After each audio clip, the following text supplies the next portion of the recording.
রব্বুল আলামিন বলছেন ইন্না নাহনু নাযালনাল যিকরা ওয়া ইন্না লাহু লাহাফিজুন।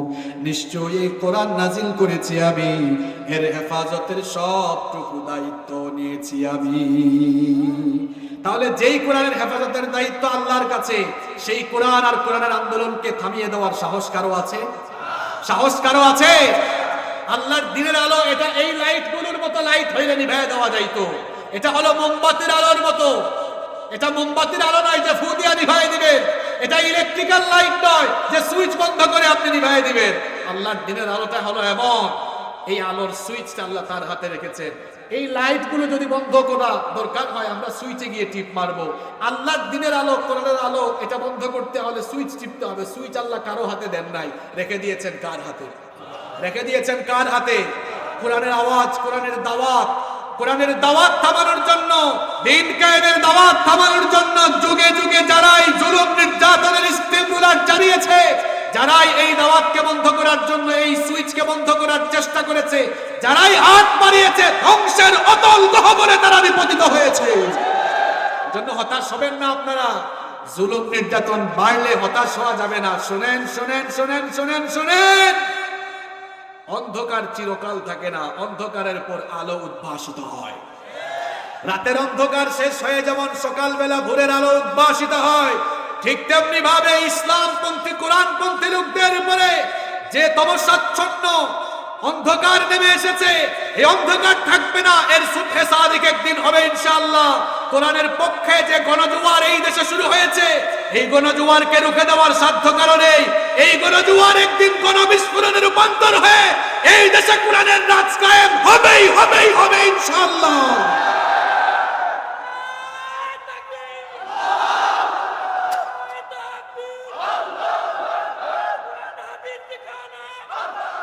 সম্মানিত ভাইয়েরা, রাত 12টা হয়ে যাচ্ছে, আমি আর কথা বাড়াবো না, মোনাজাতের দিকে যাব।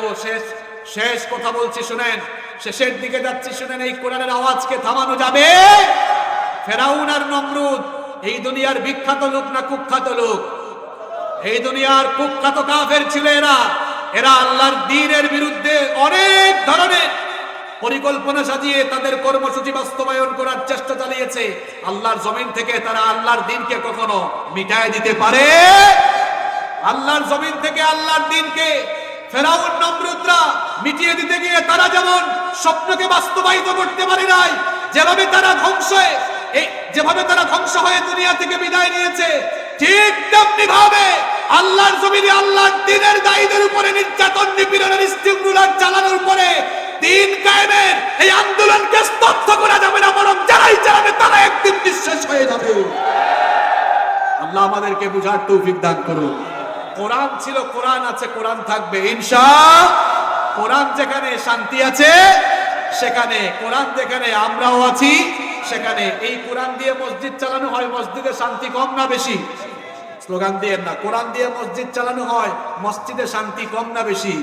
এই কোরআন যদি সব লেভেলে চলে যায়, সমাজের সর্বত্র ছড়িয়ে যায়, তাহলে বলেন তো শান্তি কম থাকবে না বেশি থাকবে?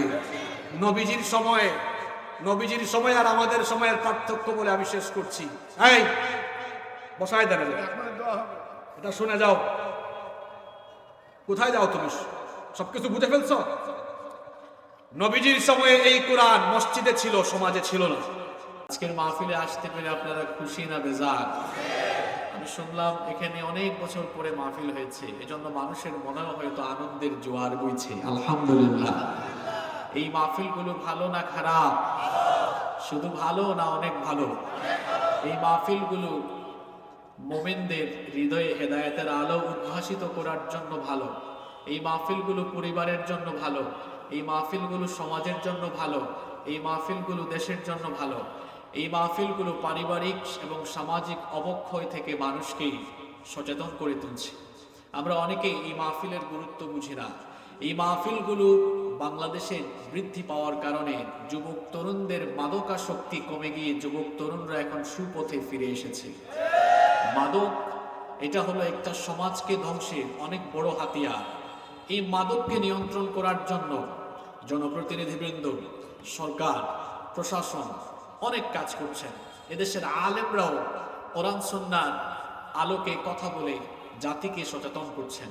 সুতরাং মাদক নিরসনে, মাদককে নির্মূলকরণে এবং জঙ্গিবাদ, যেটা একটা সমাজের জন্য সবচেয়ে ভয়াবহ জিনিস, ইসলামের সাথে জঙ্গিবাদের কোনো সম্পর্ক নাই। ইসলাম জঙ্গিবাদের কথা বলে না, ইসলাম সন্ত্রাসবাদের কথা বলে না, বরং ইসলাম এসেছে জঙ্গিবাদ আর সন্ত্রাসবাদের শেকড়কে গুড়ায় কেটে ফেলার জন্য।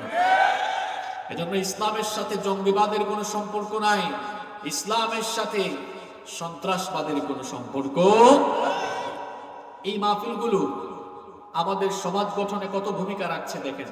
আমাদের অনেক ভাইয়েরা আছেন মাহফিলকে আতঙ্ক মনে করেন। এই মাহফিল রাজনৈতিক মঞ্চ নয়। গোয়েন্দার ভাইয়েরা মাহফিলে আসলে আপনারা ভালো করে শুনে নেন ভাইয়েরা, আপনারা তো সামাজিক শৃঙ্খলা আনয়নে অনেক কাজ করেন দেশের জন্য। আমি আপনাদের উদ্দেশ্যে কথাগুলো বলছি। আপনাদেরকে মাঝে মাঝে অনেকে কান পোড়া দেয়, অর্থাৎ মাহফিল মানে কিছু লোক এটাকে আতঙ্ক মনে করে। মাহফিল এটা রাজনৈতিক মঞ্চ নয়, এটা হচ্ছে শত শত বছর ধরে চলে আসা মুসলিম উম্মার দ্বীন চর্চার একটি গুরুত্বপূর্ণ কেন্দ্র। এখানে কোরআন হাদিসের কথা হয়, এখান থেকে মানুষকে চরিত্র সংশোধনের কথা বলা হয়। এই মাহফিলে মানুষদেরকে কল্যাণের পথে, ভালো পথে আহ্বান করা হয়। মাহফিল শুনে কেউ জঙ্গি হয় নাই, মাহফিল শুনে কেউ সন্ত্রাস হয় নাই, বরং বহু সন্ত্রাসী মাহফিলে এসে কান্না করে তওবা করে ভালো মানুষ হয়েছে, বহু প্রমাণ রয়েছে। এই মাহফিলগুলো সামাজিক অপক্ষয় রোধে কাজ করছে। বহু যুবক যুবতীরা পরকীয়ায় আসক্ত হয়েছে, মাহফিলে এসে হুজুরদের বয়ান শুনে তার এই গুনাহ থেকে ফিরে এসে তওবা করে সুপথে ফিরে এসেছে। অনেক যুবক তরুণ ছেলেরা, বিশ্ববিদ্যালয় পড়ুয়া ছেলেরা, যারা মুখের সামনে বিড়ি নিত, যারা গাঁজায় আসক্ত হয়ে গিয়েছিল, তাদের মধ্যে অনেকেই মাহফিলে এসে তওবা করে বাড়িতে গিয়েছে। তারা গাঁজা ছেড়েছে, তারা মাদক ছেড়েছে। সুতরাং অন্যায় আর অপরাধ জগৎকে নির্মূল করতে এই মাহফিলের ভূমিকা অনেক বেশি। তারপরেও এই মাহফিলের মধ্যে মাঝখানে আসে কারা? আমি এক কথাই বলি, অন্যায় আর অপরাধ জগৎকে নিয়ন্ত্রণ করে যারা কোরআনের মাহফিলের বিরোধিতা করে তারা। বলে মাহফিলের বিরোধিতা করবে কেন?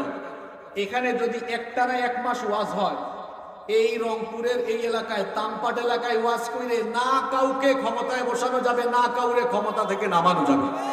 এটা ক্ষমতায় বসানোর জায়গা না, ক্ষমতা থেকে নামানোর জায়গাও না। সুতরাং প্রশাসনের ভাইদেরকে বলবো, এটা আমাদের দিন চর্চার জায়গা, এটা কোরআন হাদিস বলার জায়গা, কোরআন হাদিস শেখার জায়গা। এই ময়দানকে উন্মুক্ত করা দরকার, প্রশাসনের ভাইদের সহযোগিতা দরকার।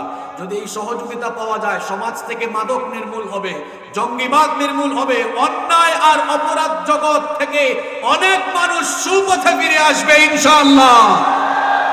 আল্লাহ আমাদেরকে বুঝার তৌফিক দান করেন। সম্মানিত ভাইয়েরা, আমরা কোরআনের মাহফিলে এসেছি, কোরআন থেকে আমরা আজকে কিছু কথা শুনবো ইনশাআল্লাহ। আমার হাতে যে কিতাব আপনারা দেখছেন, এই কিতাবের নাম কি? আর একটু জোরে বলেন। এই কিতাব নাজিল করেছেন কে? পৃথিবীতে এই কিতাবের চাইতে দামি কোনো কিতাব আর আছে? কোরআনুল কারীম হচ্ছে পৃথিবীর সবচাইতে সম্মানিত গ্রন্থ, সর্বশ্রেষ্ঠ গ্রন্থ, সবচাইতে মর্যাদাবান গ্রন্থ। প্রশ্ন হতে পারে, কি কারণে এর এত সম্মান, কি কারণে এর এত স্পেশালিটি, এত ডিগনিটি কেন? এর কিছু কারণ আছে না নাই? আমি আজ আপনাদের সামনে কোরআনুল কারীম এত মর্যাদাপূর্ণ কিতাব হওয়ার কয়েকটি কারণ বলবো। এরপরে এই কোরআন আমাদের কাছে কি দাবি পেশ করেছে সেটা তুলে ধরবো ইনশাআল্লাহ। কোরআন হচ্ছে দুনিয়ার শ্রেষ্ঠ গ্রন্থ। এর কারণ হচ্ছে Quran is a book that is most read in this world. Quran হচ্ছে পৃথিবীর একমাত্র কিতাব যা এই দুনিয়াতে সবচাইতে বেশি পাঠ করা হয়। সুবহানাল্লাহ। কোরআনকে কোরআন কেন বলা হয়? এখানের দিকে তাকালেই আমরা বুঝতে পারবো। যেমন এখানে একটা বই, যদি বইটার নাম থাকে নামাজের, মনে করেন মনের মতো সালাত, তাহলে বইয়ের নাম দেখে বোঝা যায়, বুঝছি এখানে নামাজ নিয়ে আলোচনা হয়েছে। যদি এখানে রোজার মাসাইল বইয়ের নাম থাকে, মানুষ বুঝবে, বুঝছি এখানে রোজা নিয়ে আলোচনা হয়েছে। বইয়ের নামকরণ থেকে অনেক সময় কি নিয়ে আলোচনা হয়েছে সেটা বোঝা যায়। কিন্তু কোরআনকে কেন কোরআন বলা হয় এটা আমরা অনেকে হয়তো জানি না। কোরআন শব্দটিকে তার ওয়াজহুত তাসমিয়া এর দিকে খেয়াল করলে কিন্তু আমরা বুঝতে পারবো কেন এর নাম কোরআন। অভিধান ব্যাখ্যাগণ কেউ কেউ বলেছেন এই কোরআন শব্দটি করউন মূল ধাতু থেকে এসেছে, যার অর্থ হলো সর্বাধিক পঠিত। আমি যদি সহজ বাংলায় আপনাদেরকে বুঝাই, তাহলে এটা দুনিয়ার একমাত্র কিতাব যা অনবরত দিবানিশি 24 ঘন্টা পৃথিবীর কোথাও না কোথাও তিলাওয়াত হয়। সুবহানাল্লাহ। আপনারা বলবেন হুজুর এটা কেমনে, মাথায় তো ধরে না, কারণ আমরা তো রাতের বেলা যখন ঘুমাই তখন কোরআন পড়ে আবার কে। আপনি যে বললেন 24 ঘন্টা কোরআন তেলাওয়াত হয়, এখন বিজ্ঞানের যুগ, মানুষ বিজ্ঞান ভিত্তিক বাস্তবিক কথা শুনতে চায়। আসেন বিজ্ঞান দিয়ে বোঝাই। মহাকাশ এবং জ্যোতির্বিজ্ঞানীরা গবেষণা করে বললেন পৃথিবীর ঘূর্ণায়মান পদ্ধতি এবং আহ্নিক গতি আর বার্ষিক গতির ফলে পৃথিবীর বিভিন্ন স্থানে সময়ের ভিন্নতা আছে না নাই? যেমন বাংলাদেশের রংপুরে এখন রাত 11টা বাজতেছে, সৌদি আরবে এখন রাত 8টা বাজে, ইউনাইটেড স্টেট অফ আমেরিকা এখন দুপুর 1টা বাজতেছে, এখন লন্ডনে বিকাল 5টা বাজতেছে, ইতালিতে এক সময়, ফ্রান্সে এক সময়, কানাডায় এক সময়, অস্ট্রেলিয়া এক সময়, পার্শ্ববর্তী দেশ প্রতিবেশী দেশ ভারতেও আধা ঘন্টা বেশ কম আছে। আমরা এখন কোরআনের আলোচনা শুনতেছি, কিন্তু কোন দেশে এখন ফজরের নামাজ হচ্ছে, কোন দেশে জোহরের নামাজ, কোন দেশে আসরের নামাজ, কোন দেশে মাগরিবের নামাজ, মসজিদে হারামে কিছুক্ষণ আগে এশার নামাজ শেষ হলো। তাহলে বোঝা গেল সময়ের ভিন্নতার কারণে কি হচ্ছে,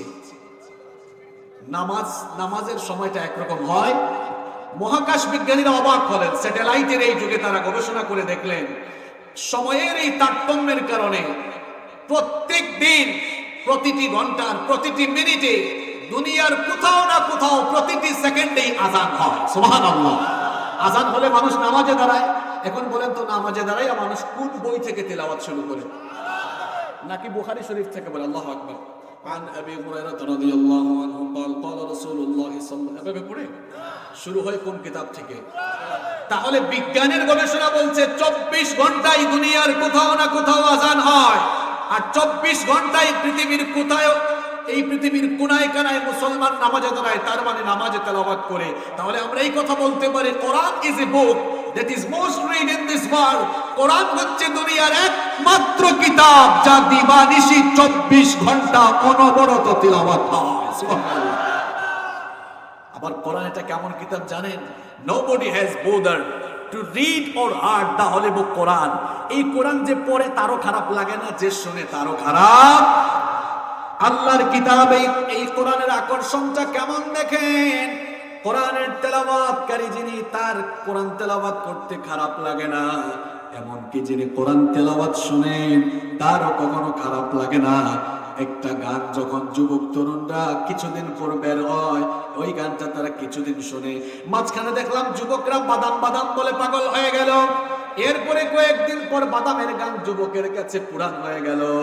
কিন্তু আমার বাবারা, আমার ভাইয়েরা বলেন তো, জন্মের পর থেকে আমরা মসজিদে যাই, প্রাপ্তবয়স্ক হওয়ার পর থেকে আমরা মসজিদে যাই, মসজিদে গিয়ে আমরা শুনি ইমাম সাহেব প্রতিদিন প্রতি ওয়াক্তে একটা সূরা দিয়ে নামাজ শুরু করেন। সূরাটার নাম কি? সূরাতুল ফাতিহা। কোনদিন কি রংপুরের কোন মানুষ কোন মসজিদে গিয়ে বলেছে নাকি, ও হুজুর ডেইলি আপনি একটা সূরা দিয়ে শুরু করেন কেন, আর কি কোন সূরা নাই নাকি, রেগুলার একটা পড়েন কেন? বলেন তো এমন অভিযোগ বা আপত্তি কেউ কখনো করেছে নাকি? কোনদিন করার কোনো সম্ভাবনা আছে নাকি? এই অভিযোগ করা তো দূরের কথা, বরং একই আয়াত মানুষ বারবার শুনলে কলিজা ঠান্ডা হয়ে যায়। এক এক আলেম এক এক কণ্ঠে কোরআন পড়ে, কারো কারো কণ্ঠে, কারো কারো গলার মধ্যে আল্লাহ এমন মধু ঢেলে দিয়েছেন, কারো কারো ভয়েস এত সুন্দর, তারা যখন কোরআন পড়ে মানুষের কলিজাটা ঠান্ডা হয়ে যায়। বিশেষ করে আপনারা যারা হজ করেছেন, উমরা করেছেন, হারামাইন শরীফাইনে যারা নামাজ আদায় করেছেন, তারা আল্লাহর কিতাব সেখানে শোনার সৌভাগ্য অর্জন করেছেন। সেখানে যখন নামাজে তেলাওয়াত শুরু হয়ে যায়, তেলাওয়াত শুনলে মনে হয় যেন আসমান থেকে আল্লাহর কিতাব কোরআন নাজিল হচ্ছে। মানুষ অর্থ বুঝে না, তাও কান্না করে। আলহামদুলিল্লাহ, আমি গত কয়েক বছরে অনেকবার সেখানে নামাজ আদায় করার সুযোগ পেয়েছি। সেখানে নামাজের চিত্রে আমি দেখেছি অনেক মানুষ অর্থ না বুঝেও কাঁদে। একবার আমি এশার নামাজ আদায় করছিলাম, ইমামতি করছেন হারামের সবচেয়ে সিনিয়র ইমাম ফদিলাতুল শেখ আব্দুর রহমান আস-সুদাইস এশার নামাজে তিনি সূরা নাবা তেলাওয়াত শুরু করেছেন, জাহান্নামের আয়াতগুলো তেলাওয়াত শুরু করেছেন। ইন্না জাহান্নামা কানাত মিরসাদা, এই আয়াতগুলো তিনি তেলাওয়াত করছেন, থেমে যাচ্ছেন, বারবার কাঁদছেন, রিপিট করছেন। আমার ডানে বামে সেদিন যারা দাঁড়ালেন তারা বাঙালি, দেখলাম নামাজের মধ্যে চিৎকার করে করে কাঁদছেন। তাদেরকে নামাজ শেষে বললাম, ভাই তোমরা তো আরবি বুঝো না, তাহলে নামাজের মধ্যে চিৎকার করে কেন কাঁদলে? কই হুজুর অর্থ বুঝা লাগবে না, ইমাম সাহেব এত সুন্দর করে আল্লাহর কোরআন তেলাওয়াত করেছে, কলিজায় গিয়ে লেগেছে, কলিজা ঠান্ডা হয়ে চক্ষু দিয়ে পানি বের হয়েছে। তাহলে বুঝা গেল পৃথিবীর একমাত্র কিতাব হলো কোরআন। না বুঝলেও ভালো লাগে না খারাপ লাগে? আসতে বলবেন না, ভালো লাগে না খারাপ লাগে? এটা এমন কিতাব কখনো খারাপ লাগে? আবার শুনেন, এটা দুনিয়ার একমাত্র কিতাব, the number of the people who have memorized the holy book Quran is countless. এটা দুনিয়ার একমাত্র কিতাব যার মুখস্থকারীর সংখ্যা এত বেশি, এত বেশি, এত বেশি, যার ধারে কাছেও অন্য কিতাবের মুখস্থকারী নাই। সুবহানাল্লাহ। তাওরাতের তো হাফেজ নাই, জাবুরের তো হাফেজ নাই, ইনজিলের তো হাফেজ নাই। আজকে 20 জন ছাত্রকে পাগড়ি দেওয়া হলো, গোটা বাংলাদেশে 20 জন তাওরাতের হাফেজ হবে কিনা আমার জানা নাই। কিন্তু এই বাংলাদেশ নয়, গোটা বিশ্বে বলেন তো কোরআনের লক্ষ লক্ষ হাফেজ আছে না নাই? বাংলাদেশের কথা বাদ দেন, শুধু রংপুর এই মহানগরীর ভেতরে শত শত হাফেজ আছে না নাই? এই কিতাব কোরআনকে আবার মুখস্থ করার জন্য, এই কিতাব আবার কোরআনকে মুখস্থ করার জন্য, কোরআনকে সহজ ভাষায় যিনি নাজিল করেছেন তিনি কি? রব্বুল আলামিন কোরআনে কারীমে বলছেন, ওয়ালাকাদ ইয়াসসারনাল কুরআনা লিযিকরি ফাহাল মিন মুদ্দাকির। তোমাদের বুঝার জন্য, পড়ার জন্য এই কিতাবকে সহজ ভাষায় নাজিল করেছেন কি? সহজ না হইলে এই হাফেজরা 30 পারা আল্লাহর কালামকে সিনার ভেতরে রাখতে পারতো? আল্লাহ তাআলা কোরআনকে সংরক্ষণ করছেন কেমনে দেখেন। যদি তামাম দুনিয়ার কোরআন বিরোধীরা ভাবে যে মুসলমানদেরকে কোরআন থেকে দূরে সরাবার জন্য তামাম দুনিয়ার কোরআন একত্রিত করে পুড়ায় ফেলবো, কোরআনকে দুনিয়া থেকে রিমুভ করা যাবে না, কারণ লক্ষ লক্ষ কোটি কোটি হাফেজদের সিনার ভেতরে কোরআনকে সংরক্ষণ করার এই সুন্দর ব্যবস্থা করেছেন কি? ওই হিন্দু লোকটা এই জন্য সুন্দর গানও লিখেছেন, নকুল কুমার। লোকটা হিন্দু কিন্তু এত সুন্দর কথা সে লিখলো। আহারে, অনেক মুসলমানের সন্তান আছে, আব্দুল্লাহ আব্দুর রহমান নাম, কিন্তু কোরআনের কথা সমাজে প্রচার করতে বাধা দেয়, কোরআনের মাহফিলে বাধা দেয়। তার চাইতে ওই হিন্দু নকুল কুমার অনেক ভালো। সে কি সুন্দর কথা বলেছে, যদি আগুন লেগে ধ্বংস হয়ে যায়, যদি আগুন লেগে যায় পুড়ে যায় পৃথিবীর সব বইয়ের দোকান, বিশ্ব থেকে হারাবে না, বিশ্ব থেকে হারাবে না পবিত্র কোরআন। করবে কেমন করে কোরআন ধ্বংস আগুনের তেজ, করবে কেমন করে কোরআন ধ্বংস আগুনের তেজ।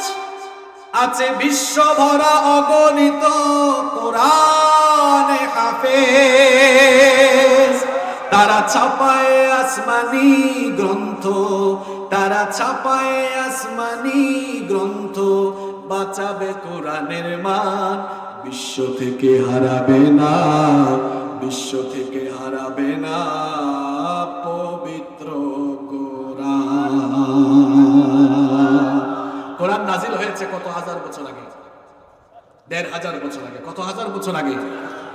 এই কোরআনকে, কোরআনওয়ালা লোকদেরকে পৃথিবী থেকে মুছে দেওয়ার জন্য অনেক কোরআন বিরোধীরা চেষ্টা করেছে। কোরআন হারায় নাই, তারাই কানের গহ্বরে হারিয়ে গিয়েছে। এখনো যারা কোরআন এবং কোরআনওয়ালা লোকদেরকে নিশ্চিহ্ন করে দেওয়ার দুঃস্বপ্ন দেখবে, সেই দুঃস্বপ্ন কোনোদিন বাস্তবে রূপায়িত হবে না, বরং তারা ধ্বংসের আস্থা করে নিক্ষিপ্ত হওয়া লাগবে।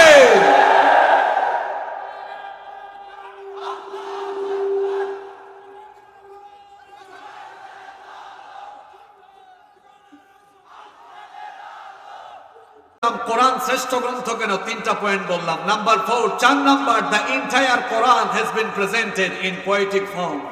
গোটা কোরআনকে ছন্দময় করে যিনি নাজিল করেছেন তিনি কে? দুনিয়াতে এইরকম ছন্দময় কিতাব আপনি পাবেন না। যে কোনো সূরা শুরু করেন দেখবেন ছন্দের এক অভূতপূর্ব মিল আপনি খুঁজে পাবেন। যে কোনো সূরায় যান, এজন্য কোরআনটা পড়তে ভালো লাগে, মজা লাগে, কারণ কোরআনের এক আয়াতের সাথে আরেক আয়াতের সুন্দর চমৎকার ছন্দের মিল আছে না নাই? দেখেন আপনাদের পছন্দের সূরা, পরিচিত সূরাগুলো দিয়ে আপনাদেরকে দেখায়। আমরা জানি কোরআনের সবচাইতে ছোট সূরার নাম হচ্ছে সূরাতুল কাউসার। আসেন আমরা একটু মহব্বতে তিলাওয়াত করি আর বাস্তবে দেখে নেই কেমন ছন্দ মিল আল্লাহর কিতাবে আছে। সবাই মহব্বতে আমার সঙ্গে পড়েন, ইন্না আতাইনাকাল কাউসার ফাসাল্লি লিরাব্বিকা ওয়ানহার ইন্না শানিআকা হুয়াল আবতার। এবার আপনারা একটু কষ্ট করে জবাব দিন, ইন্না আতাইনাকাল, জোরে, ইন্না আতাইনাকাল ফাসাল্লি লিরাব্বিকা ইন্না শানিআকা হুয়াল। সব আয়াতের শেষে র। আপনারা তো অনেকে হয়তো আরবি বুঝবেন না, মানে র সাকিন আছে, যাই হোক, কাউসার, আবতার, ওয়ানহার, মিল আছে। আচ্ছা আমরা সূরা ইখলাস পড়ি, কুল হুয়াল্লাহ আল্লাহুস লাম ইয়ালিদ ওয়ালাম ইয়াকুল লাহু কুফুয়ান। সব আয়াতের শেষে দোয়া আছে, ডাল আছে। আসেন আমরা আমাদের সবচাইতে পছন্দের সূরাটা পড়ি, আর রহমান আল্লামাল কুরআন খালাকাল ইনসান আল্লামাহুল বায়ান।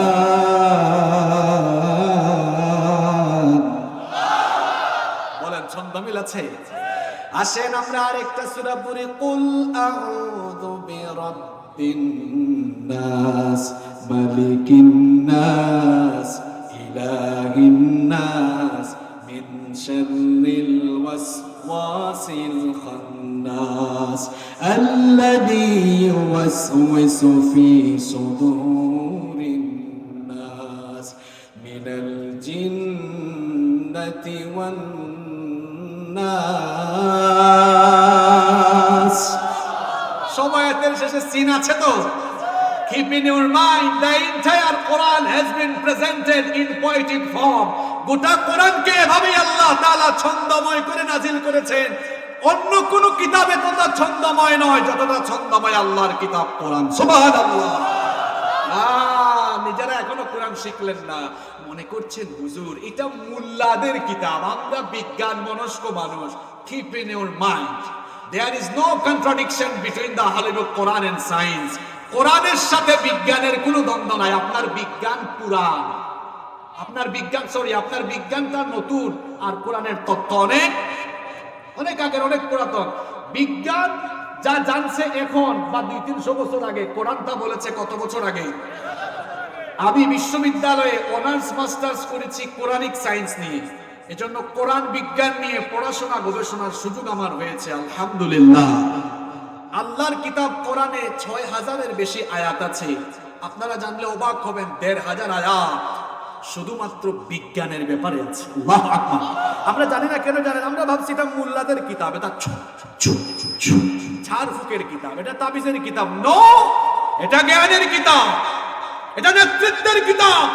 যতদিন মুসলমানরা কোরআনের জ্ঞান আহরণ করেছিল ততদিন মুসলমানরা বিশ্বকে শাসন করেছিল। যখন মুসলমানরা কোরআন বাদ দিয়ে আব্রাহাম লিঙ্কন আর লেনিনের মতবাদ চর্চা শুরু করেছে, সেদিন থেকে আজ পর্যন্ত মুসলমানরা বিধর্মীদের লাথি খেয়ে খেয়ে এই জায়গায় এসেছে। আরো লাথি খাবে, আরো থাপ্পড় খাবে, যতদিন না কোরআনের কাছে মুসলমান ফিরে আসবে। বিজ্ঞান, আপনি যে বিজ্ঞানের বড়াই করেন, আপনার বিজ্ঞান এখনো কিচ্ছু জানে না। Cosmology, astronomy, philosophy, human embryology, geology, বিজ্ঞানের এমন কোন শাখা নাই যেটা নিয়ে আল্লাহর কিতাব কোরআনের তথ্য নাই। আল্লাহু আকবার। কসমোলজি, কসমোলজি হচ্ছে বিজ্ঞানের এমন একটি শাখা যেখানে মহাবিশ্বের গঠন, প্রকৃতি, মহাবিশ্বের বিস্তৃতি এগুলো নিয়ে আলোচনা হয়েছে। এই যে পৃথিবী আমরা যেখানে বাস করছি, কখনো কি চিন্তা করেছেন how the universe was created? এই মহাবিশ্ব কিভাবে সৃষ্টি হলো? মহাকাশ বিজ্ঞানীরা কি বলেছেন জানেন? তারা বলছেন যে আসলে আসমান, জমিন, চাঁদ, সূর্য, গ্রহ, নক্ষত্র এই সব কিছু একটা সময় এক জায়গায় ছিল। তখন সবকিছু ছিল গ্যাসীয় কণার সমষ্টি। বিগ ব্যাং থিওরি যারা জানেন, আপনারা এটা বুঝতেছেন ভালো, তারা বলছেন সব এক জায়গায় ছিল। এরপরে মহাশূন্যে একটা বিস্ফোরণ ঘটলো। মহাবিস্ফোরণের পর সবকিছু আলাদা আলাদা হয়ে গেল। আসমান আলাদা হইল, জমিন আলাদা হইল, চাঁদ, সূর্য, চন্দ্র, গ্রহ, নক্ষত্র আলাদা হইল। এভাবেই সবকিছুর পয়দা হয়েছে। আর বিজ্ঞান তার নাম দিয়েছে বিগ ব্যাং থিওরি। এটা কবে আবিষ্কার হয়েছে? এই তো মাত্র কিছুদিন আগে। মহাবিশ্বের উৎপত্তি সম্পর্কে বিগ ব্যাং থিওরির যে ধারণা বিজ্ঞান কিছুদিন আগে দিল, যেই কিতাবকে আপনি মুল্লাদের কিতাব মনে করে আজও শিখলেন না, বাচ্চাগুলোরে কোরআন শিখাইলেন না, ওই কোরআনের ভেতরে ১৫০০ বছর আগে মহাবিশ্বে উৎপত্তির ধারণা যিনি দিয়েছেন তিনি কে? রব্বুল আলামিন কোরআনুল কারীমের ২১ নম্বর সূরা সূরাতুল আম্বিয়া এর ৩০ নম্বর আয়াতে বলছেন, আওয়ালাম ইয়ারাল্লাযীনা কাফারু আন্নাস সামাওয়াতি ওয়াল আরদা কানাতা রাতকান ফাফাতাকনাহুমা। আল্লাহ তাআলা বলছেন অবিশ্বাসীরা কি দেখে না আসমান আর জমিন সৃষ্টির শুরুতে এক জায়গায় ছিল, আলাদা ছিল না। এরপরে ফাফাতাকনাহুমা, আমি আমার মহা ক্ষমতা বলে সেগুলোকে আলাদা করে দিয়েছি। কেমনে আল্লাহ আলাদা করলেন? কোরআনুল কারীমের ৪১ নম্বর সূরা সূরা হামিম আস-সাজদা এর ১১ নম্বর আয়াতে আল্লাহ আরো সুন্দর করে বললেন, সুম্মাস্তাওয়া ইলাস সামাই ফাসাওয়া সুম্মাস্তাওয়া ইলাস সামাই ওয়া হিয়া দুখানুন ফাকালা লাহা ওয়া লিল আরদি ائتيا طوعا أو كرها قالتا آتينا طائعين। এদিকে তাকান, সারা জীবন তো কোরআন থেকে কবর আর হাসরের ওয়াজ শুনছেন, বাচ্চাগুলোরও তো কোরআন শিখাইলেন না। এখন ভাবতেছেন হুজুর কি শুরু করছে? এগুলা বুঝেন, তারপরে বুঝবেন কোরআন কত দামি কিতাব। কোথায় থাকেন আপনি? এদিকে তাকান। আল্লাহ বলছেন শোনো, আসমান আর জমিনে যখন মহাবিস্ফোরণ ঘটলো, কোথাও আগুন লাগলে সেই জায়গায় ধোঁয়া সৃষ্টি হয় কি হয় না? ধোঁয়া বুঝেন তো আপনারা? আল্লাহ তাআলা বলছেন মহাশূন্যে যখন মহাবিস্ফোরণ ঘটলো, আসমান তখন ধোঁয়াশাচ্ছন্ন হয়ে গেল। আমি তখন ধোঁয়াশাচ্ছন্ন আকাশের দিকে মনোনিবেশ করে আসমান জমিনকে বললাম তোমরা পরস্পর আলাদা হয়ে যাও। আসমান জমিন তখন বলল, ক্বালাতা আতাইনা তাইঈন, আমরা আমাদের রবের হুকুম মেনে অনুগতদের মতো অস্তিত্বমান অবস্থায় ফিরে গেলাম। 1979 সালে সৌদি আরবের রাজধানী রিয়াদে একটি কনফারেন্স হয়েছিল। সেই কনফারেন্সের নাম ছিল মুক্তামর আশ-শাবাব, ইউথ কনফারেন্স। সেই কনফারেন্সে আমেরিকার বিখ্যাত বিজ্ঞানী, আমেরিকার একজন বিখ্যাত সায়েন্টিস্ট বালমার উপস্থিত ছিলেন। ওই কনফারেন্স হলে এই আয়াতটা তিনি তেলাওয়াত শুনলেন। দাঁড়ালেন, বলেন থামো থামো থামো থামো। মহাবিশ্ব উৎপত্তির এই ধারণা বিগ ব্যাং থিওরির মাধ্যমে বিজ্ঞানীরা আবিষ্কার করছে কিছুদিন আগে। তোমরা এটা কোন বই থেকে পড়ো? বলা হলো এটা এখনকার কিতাব নয়, এটা আজ থেকে ১৫০০ বছর আগে নাজিল ও আল্লাহর কিতাবের আয়াত। সুবহানাল্লাহ। সে তখন বলল ১৫০০ বছর আগে তো দুনিয়াতে বিজ্ঞান ছিল না, কোনো সায়েন্স ল্যাবরেটরি ছিল না, বিজ্ঞানাগারও ছিল না। সুতরাং ১৫০০ বছর আগে ওই কিতাবে এমন তথ্য আসা এটা প্রমাণ করে এটা আবুল তাবুল কোনো মানুষের কিতাব নয়, বরং এটা মহাবিশ্বের কারিগর যিনি তার পক্ষ থেকে নাজিল হওয়া কিতাব। আমিও আর গুমরাহ পথভ্রষ্ট থাকতে চাই না। ওই কনফারেন্স হলে সবাইকে সাক্ষী রেখে কালেমা পড়ে সে মুসলমান হয়েছে। যারা বিজ্ঞানের বড়াই করেন শোনেন, আর কোরআনকে মোল্লাদের কিতাব বানাইছেন। বিজ্ঞান যত উন্নত আর সমৃদ্ধ হবে, বিজ্ঞানের শিক্ষক, বিজ্ঞানের ছাত্ররা, পৃথিবীর বিজ্ঞানীরা ভিক্ষার ব্যাগ হাতে নিয়ে কোরআনের সামনে এসে চিরকাল ভিক্ষুকের মতো দাঁড়িয়ে থাকতে বাধ্য হবে। কারণ বিজ্ঞান যা জানছে এখন কোরআন বলেছে ১৫০০ বছর। বিজ্ঞানটা কত পুরান, আপনার এই বিজ্ঞানটা কতটা নতুন আর কোরআন কত পুরাতন দেখেন। এই পৃথিবী যেখানে আমরা বাস করছি, পৃথিবীর আকারটা কেমন, বিজ্ঞান এক এক সময় এক এক তথ্য দিয়া মানুষকে ঝামেলায় ফেলাইছে। যেমন প্রাচীনকালের বিজ্ঞানীরা বলতেন পৃথিবী মনে হয় এটা চ্যাপ্টা, নইলে সমতল হবে। এটা হচ্ছে প্রাচীনকালের বিজ্ঞানীদের ধারণা। বিজ্ঞান ধীরে ধীরে উন্নত হলো। 1500 সালের পরে ফ্রান্সিস ড্রাক তিনি জলপথে পৃথিবী ঘুরলেন। জলপথে ঘোরার পরে তিনি বললেন এতদিন বিজ্ঞানীরা যেটা বলছে পৃথিবী সমতল, আসলে পৃথিবী সমতল না। আমি জলপথে পরিভ্রমণ করে দেখেছি পৃথিবীটা গোল।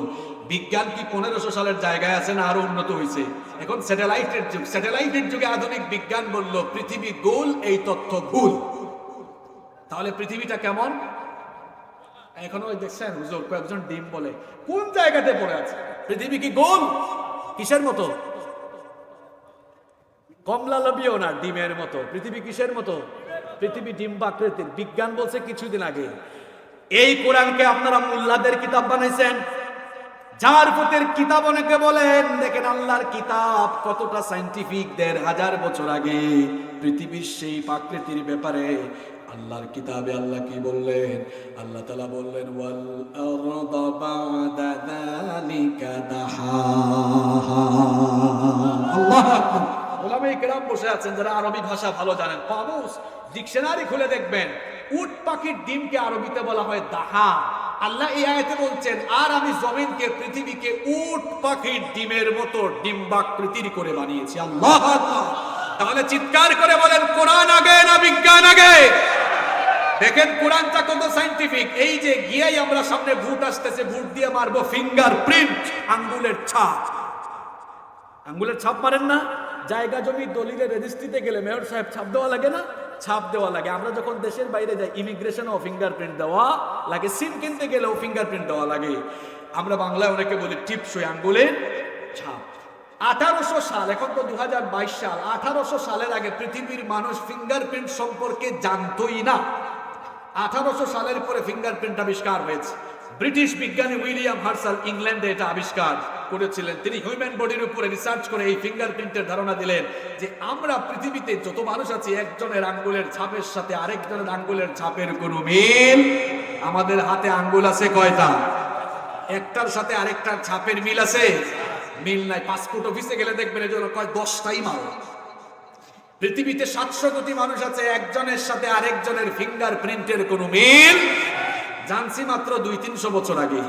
কিন্তু এই কিতাব, আল্লাহর কিতাব, এই কোরআনে আরো 1500 বছর আগে আল্লাহ এই ফিঙ্গারপ্রিন্টের কথা বলেছেন।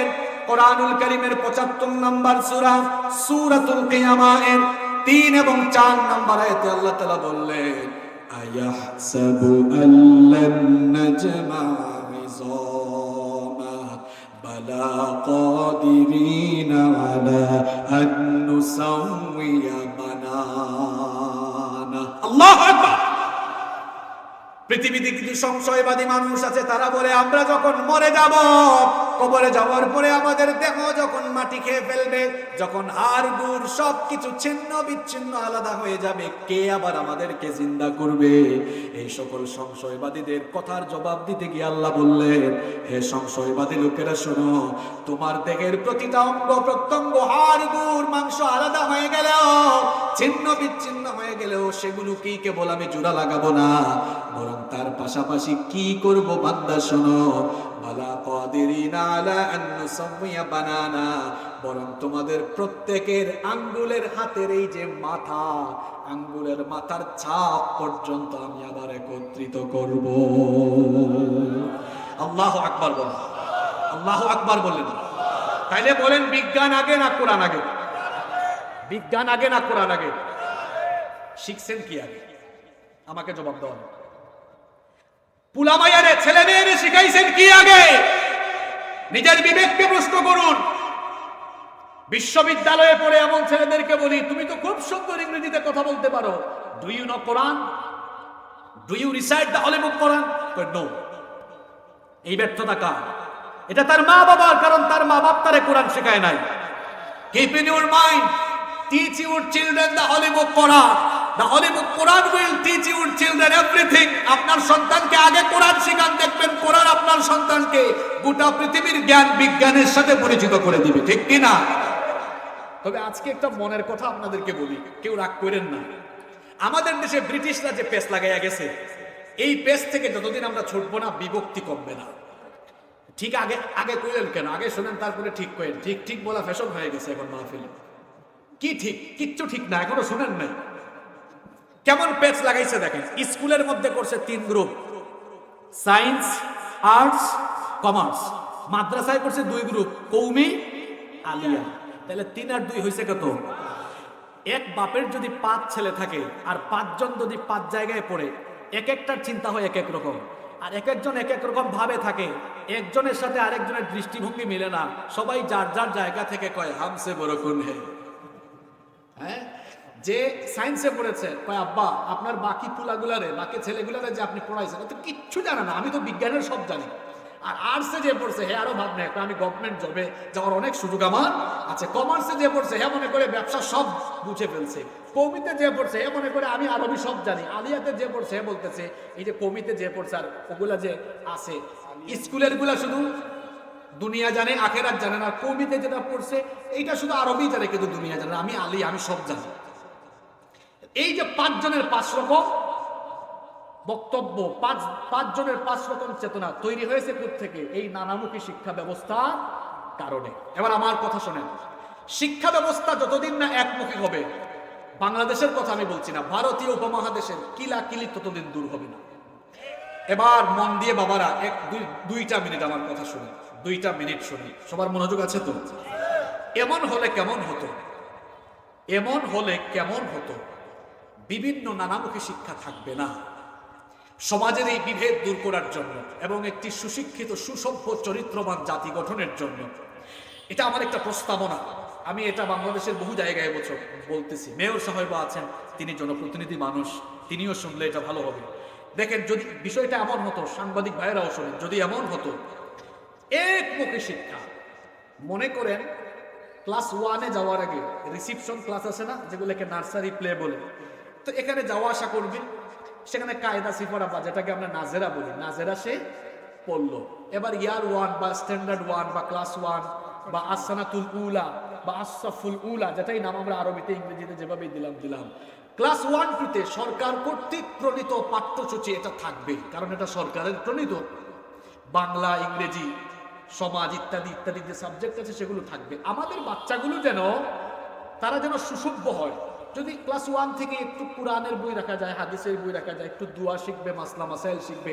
কলেজ বিশ্ববিদ্যালয়ের ছেলেরা অনেক ছেলেদেরকে পাইছি গোসলের ফরজ জানে না, ওযুর ফরজ জানে না, এরকম ছেলে পেলেও পাইছি। একজনকে একদিন বললাম কলেজে পড়ে, বলো তো গোসলের ফরজ কি? কয় হুজুর গোসলের আবার ফরজ কি? সাবান মাইকা গোসল করবো, এটাই গোসল। হয়তো গোসলের ফরজ জানে না। তো এখন যদি এইরকম শিক্ষা ব্যবস্থা থাকতো আর আমাদের ছেলেগুলো যেন কোরআনটা শিখে, শুনতেছেন আমার কথা? ক্লাস 1-2 পর্যন্ত সে নাজেরা শিখে কোরআন দেখে দেখে পড়ার যোগ্যতা অর্জন করলো। এখন কোরআন কি যেন তেন ভাবে পড়লে হবে না শুদ্ধ করে পড়তে হবে?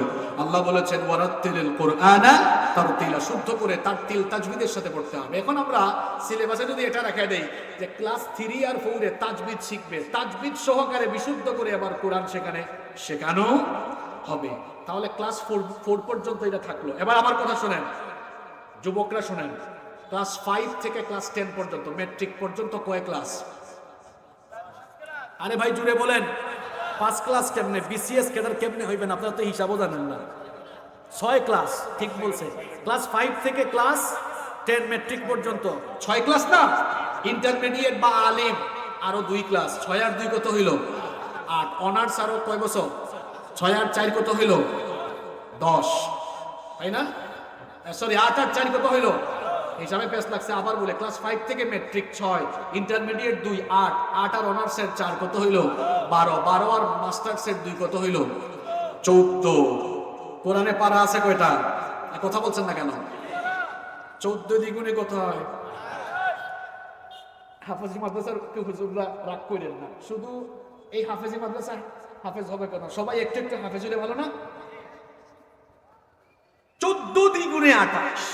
ক্লাস 5 থেকে মাস্টার ডিগ্রি পর্যন্ত মুসলমান সন্তানদের জন্য প্রত্যেক বছর 2 পারা কোরআন শেখা সিলেবাসে বাধ্যতামূলক যদি করা হতো, মাস্টার ডিগ্রিতে গিয়ে দেখা যেত হাফেজ ডাক্তার, হাফেজ ইঞ্জিনিয়ার, হাফেজ ব্যারিস্টার, হাফেজ চিকিৎসক, হাফেজ ফার্মাসিস্ট, হাফেজ ইঞ্জিনিয়ার। দেখা যেত বিশ্ববিদ্যালয় শেষ করে বিশ্ববিদ্যালয় পড়ুয়া ছেলেমেয়েরা ডিগ্রি নিয়ে চোর ডাকাত চাঁদাবাজ টেন্ডারবাজ নয় আল্লাহর ওলি হয়ে হয়ে বের হতো। এখন আবার অনেকে বলতে পারেন হুজুর ইয়াদ রাখবে কেমনে? ইয়াদ রাখবে কেমনে? এক পাড়ায় হইল 10 পৃষ্ঠা না, 2 পাড়ায় কত 20 পৃষ্ঠা। আরে ভাই, এক বছরে 365 দিন, এক শব্দ শিখলো, টাটকা মুখস্থ হবে, ওরাল টেস্ট হবে, মৌখিক পরীক্ষা, ভাইবা দিতে হবে, বলা হবে এই ক্লাস থেকে আরেক ক্লাসে যাইতে পারবা না, এই 2 পারা শেষ করে পরীক্ষাটা পাস করে যাওয়া লাগবে। 14 দ্বিগুণে তো 28 হলো। বলবেন হুজুর ওই 2 পারা কই যাবে? অনার্স মাস্টার্সে গেলে মুখস্থ আরো বাড়ে, ওই সময় ওই 2 পারা ভাগ করে ঢুকাই দিয়ে, তাহলে তো হয়ে যায়, ঠিক কি না? এটা গেল হাফেজ। যারা চূড়ান্ত হাফেজ হবে সবার মেধা কি একরকম? যার ইয়াদ রাখার যোগ্যতা নাই সে ক্লাসে ক্লাসে শিখে 30 থেকে 20 মুখস্থ থাকলে অসুবিধা কোথায়? তারপরেও তো হাফেজ থাকতো বা কিছু হাফেজও থাকতো। এবার আসেন, গোসলের ফরজ জানে না যে, এবার আসেন ক্লাস 3-4 থেকে যদি সরকারের পাঠ্যসূচি থাকবে, আবার সাংবাদিক থাকলে উল্টা রিপোর্ট করে নেন হাসিবুর রহমান সরকারের পাঠ্যসূচির বিরুদ্ধে কথা বলেছে। সরকারের প্রণীত পাঠ্যসূচি থাকবে। আমাদের মুসলমান ছেলেগুলা যেন চরিত্রবান হয়, ছেলে মেয়েগুলা, আমরা এবার প্রত্যেকটা ক্লাসে বেশি না মাত্র 2টা, বেশি না 2টা বা 3টা, না হইলে 2টাও রাখেন, যে কোরআন হাদিসের মাসলা মাসাইল বা ইসলামের মৌলিক নলেজ গুলো তারা জানবে, এরকম 2-3টা সাবজেক্ট রাখেন ইন্টারমিডিয়েট পর্যন্ত। সায়েন্স আর্টস কমার্স আলাদা থাকবে না, কৌমি আলিয়া নাই, এইরকম একমুখী শিক্ষা চলবে ইন্টারমিডিয়েট পর্যন্ত। এবার যে আলেম হতে যায় চায়, মুফাসসির হতে যায়, সে এবার অনার্সে গিয়ে বিশ্ববিদ্যালয়ে আত-তাখাসসুস ফিত তাফসীর, সে এবার তাফসীর ডিপার্টমেন্টে যাবে। যে মুহাদ্দিস হতে চায় হাদিস ডিপার্টমেন্টে যাবে, যে ফকিহ হতে চায় ফিকহ ডিপার্টমেন্টে যাবে, যে আরবি সাহিত্য নিয়ে পড়তে চায় আরবি সাহিত্য বিভাগে যাবে, যে ব্যক্তি ইফতা নিয়ে পড়তে চায় ইফতা বিভাগে যাবে, যে এলএলবি নিয়ে পড়তে চায় এলএলবি তে যাবে, যে বিবিএ নিয়ে পড়তে চায় বিবিএ তে যাবে, যে এমবিবিএস পড়বে এমবিবিএস যাবে, যে সিএসসি তে পড়বে সিএসসি তে যাবে, যে ফার্মাসিতে পড়বে ফার্মাসিতে যাবে, যে ব্যক্তি ইংলিশ ডিপার্টমেন্টে পড়বে ইএলএল এ যাবে। যার যার বিভাগ ইন্টারমিডিয়েটের পরে ভাগ হবে, এর আগে এক থাকবে। এই শিক্ষা যদি থাকতো ঠেলাঠেলি গুতাগুতি কমে যেত, আর ছেলেমেয়েরা বিশ্ববিদ্যালয়ের ডিগ্রি নিয়ে কনভোকেশনে যখন তার সনদ দিয়ে বের হতো, চরিত্রবান আল্লাহওয়ালা হয়ে হয়ে বের হতো। আমরা কোরআন শিখাই নাই বাচ্চাগুলারে, এই জন্য ডাক্তার হয়েছে, কিন্তু মানবতাবাদী ডাক্তার হয় নাই, কষায় ডাক্তার হয়েছে। ছোটবেলায় কোরআন শিখাই নাই, শিখাই ফেলছি সব, এরপরে ব্যারিস্টার হয়েছে। ওই আপার মতো হয়েছে আর কি, যে আপা টক শুতে বড় বড় কথা বলে আবার বাড়ি থেকে মারে ঘর থেকে বের করে দেয়। ছোটবেলা কোরআন শিখায় নাই, তারপরে বানাইছে ইঞ্জিনিয়ার। এই ইঞ্জিনিয়ার বড় হইয়া যেখানে রড দরকার সেখানে বাঁশ ঢুকায়া দেয়। ছোটবেলায় যদি সবার আগে কোরআন শেখাতো, এটা আল্লাহ বলা হতো। এই জন্য বলেছি সবার আগে সন্তানকে কোরআন শিখাবেন। আপনার বাচ্চাকে অ আ ক খ এবিসিডি শেখাবেন, পরে আলিফ বা তা থা শেখাবেন সবার। তাহলে আমাদের শিক্ষা, সন্তানদেরকে শিক্ষা দীক্ষা দেওয়ার বেলায় সবার আগে কি শিখাবেন? আরো জোরে বলেন, কি শিখাবেন? আরো জোরে বলেন, কি শিখাবেন? একটা সন্তান বানানো এরকম, সন্তানটা নামাজি হবে, আপনি মারা যাওয়ার পর সন্তান জানাজা ইমামতি করবে। আব্বা জানরা একটু চিন্তা করেন তো ফিলিংসটা কেমন এখন থেকে, একটু ভাবেন না। আপনি মারা গেলেন, ইমাম সাহেব বা একজন বড় আলেম আসলেন, তিনি ইমামতি করলেন, তিনি জানাজাটা এমনি পড়লেন, আল্লাহু আকবার আল্লাহু আকবার আল্লাহু আকবার আল্লাহু আকবার আসসালামু আলাইকুম ওয়া রাহমাতুল্লাহ পড়াবেন, কিন্তু আবেগ থাকবে।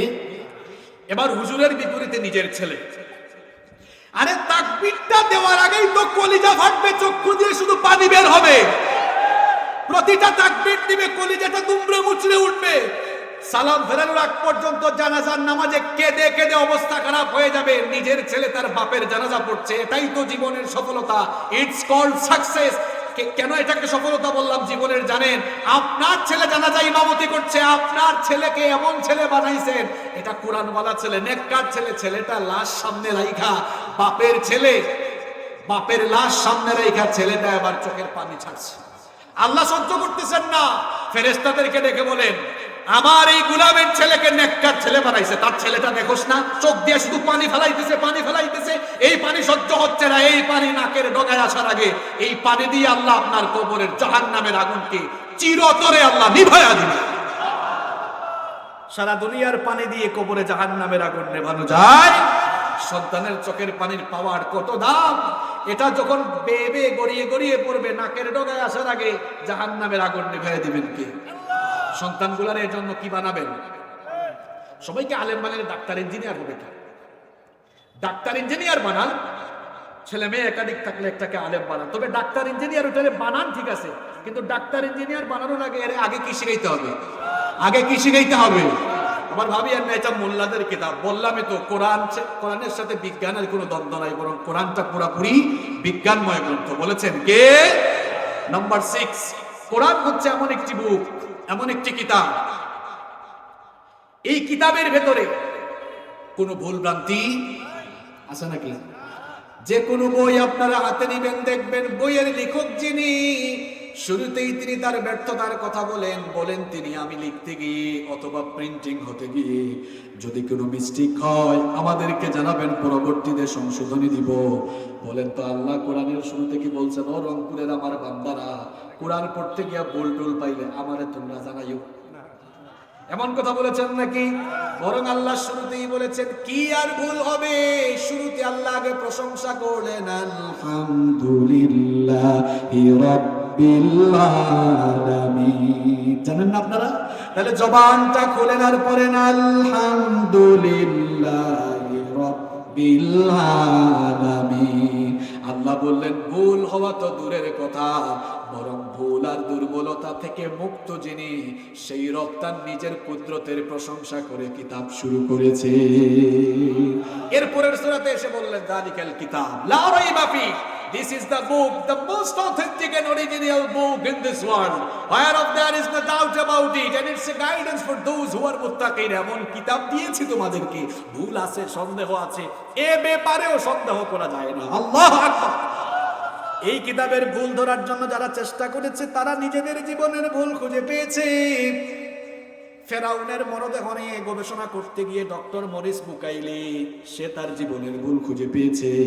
কোরআন নাজিল হয়েছে ১৫০০ বছর আগে। কত বছর আগে? ফেরাউন লোহিত সাগরে ডুবে মরছে ৩০০০ বছর আগে। কত বছর আগে?